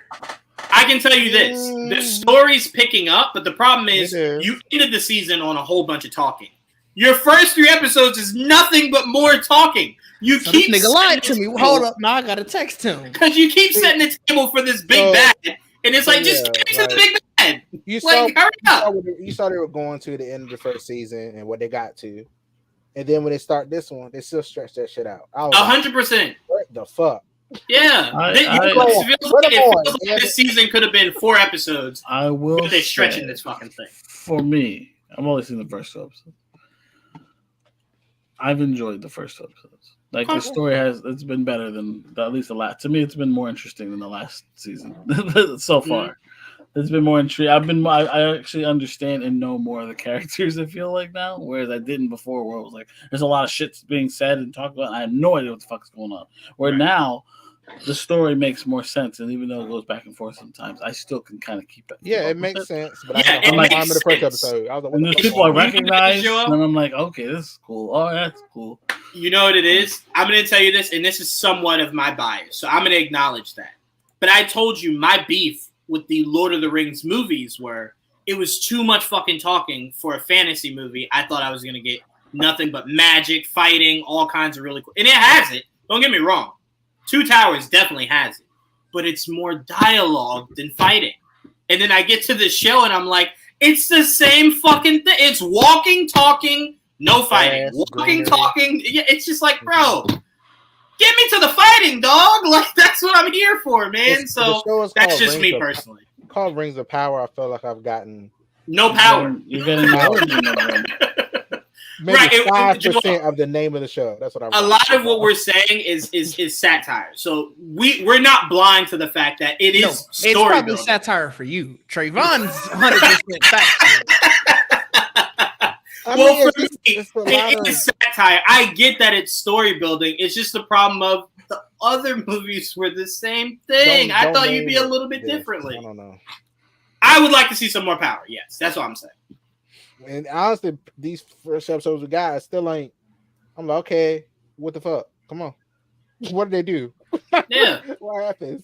I'm saying this right now. Right now, it's the equivalent of me watching Power Rangers and them having a morpher but never morphing. These motherfuckers got rings, ain't using them. Use them shits. I don't care if you use it just to make the day to night to day, make the water move around a little bit. Do some shit. I don't know. I don't even know if I don't know what they do because I've never seen them do. I've never seen them do anything. Like so, like they did one thing. Remember, in the original movie, it made them invisible. Remember, that's what it made them invisible. That was the main ring, though, wasn't it? That was the only ring we saw in the original movies. Yeah, there was only one ring. Yeah. These other extra. I went to Jared's ass rings that they wearing. We don't know what the fuck they do. I ain't gonna hold you. That was when I was a kid. That was also what turned me off to the movie. Also, because it was called Lord of the Rings, and we only saw one ring. I was like, "What the fuck is the rings?" I was mad. So, but now they're showing us the rings that they're talking about. I will tell you, Dage, it's scattered. Everyone has. It seems like everyone has some form of a ring, and I'm telling you, this shit's feeling real Captain Planet-ish. Like at some point, the trying to tell me about it, and I was like, "Fam, you doing a lot of explaining." We at Labor Day barbecue. I don't care about that. No, one of the rings legit looks like a engagement ring, yo, for real. 100%. I don't know what these designs are, man. This shit's crazy. I do love how the movie did it. Movie did it like just a regular ring. Yeah, these shits got diamonds, rubies, and shit. It's crazy. I mean, no, the one from the movie look like a wedding band.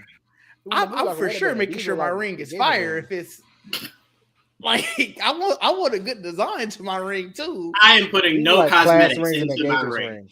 The ring itself has power. I don't need to showcase it, make it look pretty. The fuck. But hopefully it does pick up soon. Because I want to love this show. I did not dislike the first season, but I only accepted it because I expected the second season to turn all the way the fuck up. Now, look, and since it's not, I'm a little hesitant. You know one thing I'll be annoyed with? The way they've used the ring so far, I don't want to the way they've been used. If that's all they do, I'm mad as fuck. I will tell you, Trayvon, this show has a lot of responsibility because unless you read the book, as Joel stated, we weren't really told what that ring does, and that was the only ring in all of the lands. Like I said, I don't remember them doing anything. I don't know what they mean by rings of power. I've never did because they're not Planeteer rings. They don't fucking right, exactly, right. They're not. They're just not. Right. That's the problem. Like, what is the point? How many rings are there? So many. Too damn many. There's like what they just 4. announced? I think there's like 4 or 5. 4 or 5. Yeah, but they're about to give like the dwarves get. Yeah, they're getting like 7, and then they're giving some more. Yeah. And I was like, what the fuck? How many rings is there? Yeah, they went full Oprah. You get a ring, and you get a ring, and you get a ring. It's like, to do what? Like, human lords get this, and the dwarves get this. And it's 3 sets of rings. And I was like, okay. What? Yeah, I can definitely tell you right now, Amazon, you got me with these first 3 episodes.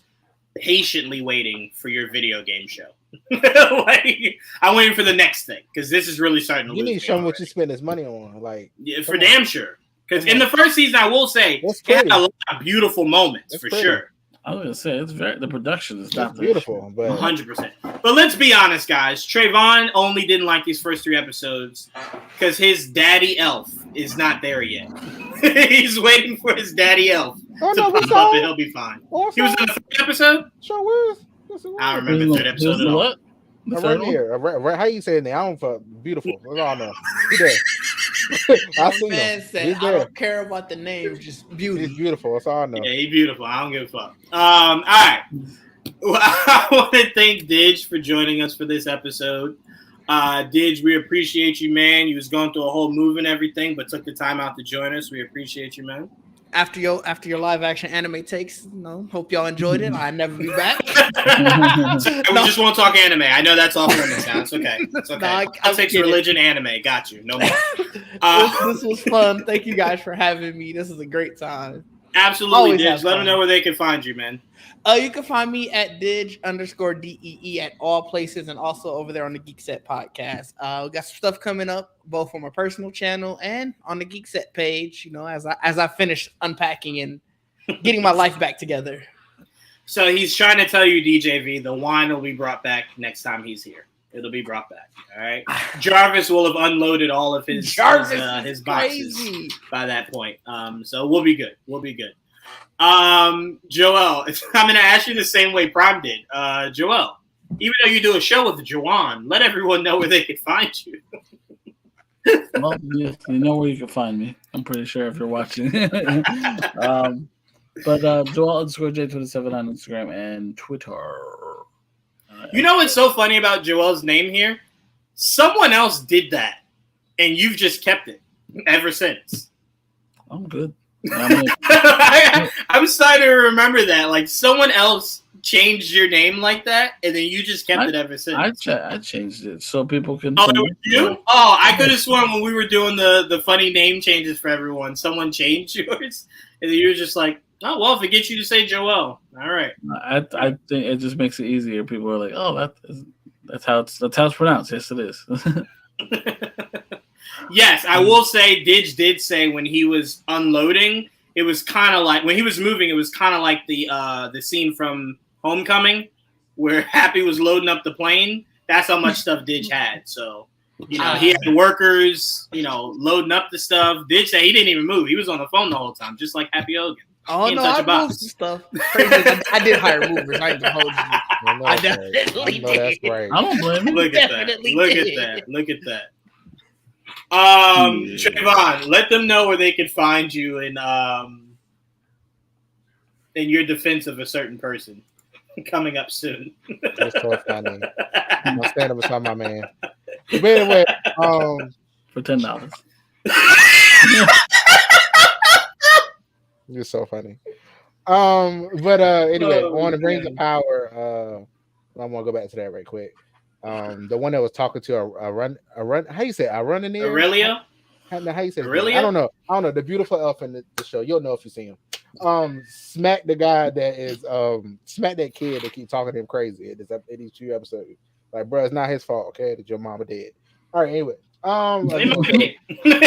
I remember it correctly, it kind of was, but okay. I mean, she did what she wanted to do. Shit, it's not his fault. She's a grown ass woman. Right. So smack him. Talking to him crazy. But anyway, you can find me Nerd with the Tech everywhere. I think like TikTok is _ behind it. I haven't found the person yet. But anyway, yeah. But that's it. All right, we appreciate you guys. Just last 2 comments. Yes, that is a very wild title, but luckily it was not given that. It's a very accurate one too. Once you see it, it is. I ain't gonna see this movie. You definitely should, but it's definitely not something you will ever go, I'm gonna watch this. No, but definitely see it once. We got to support Zoe Kravitz. She did a phenomenal job. Shout out to her. But all right, thank you guys so much, and until next week. By next week, we'll be able to do a Beetlejuice review. That's really all that comes out. Because we got to wait another week for Agatha and Penguin. So we'll be ready for Agatha and Penguin. Well, I absolutely be ready for Agatha. That's next week. All right, well, we can't be ready? That man isolated. I feel like I'm being the most positive about it. So we have nothing to be negative about. No, I'm looking forward to it. It's my wallpaper right now. It is not mine. Look at it, Trayvon. Mine is still Weapon X. So sorry. No, Weapon X. Yeah, Omega Red, Sabretooth, Wolverine. The team of Weapon X. Excuse me. Yes, we do love Zoe Kravitz, so shout out to her. You know what mine is? To be funny, look, this. I think y'all like it. Look at this. It's Nightwing smacking the hell out of Batman. This is why. It's Batman. I don't know why. All right, so we might do a roster swap. Didge might be replacing Trayvon going forward. Yeah, I think we might go with that. Yeah, so you guys hope you enjoyed Trayvon. Yeah, I agree, DJV. Time to end the show. Yeah, Trayvon won't be back, so we thank him for his service. I always and we can't wait for Ditch to start a new takeover. So thank you guys, and until next time, go Patriots. Joel agrees.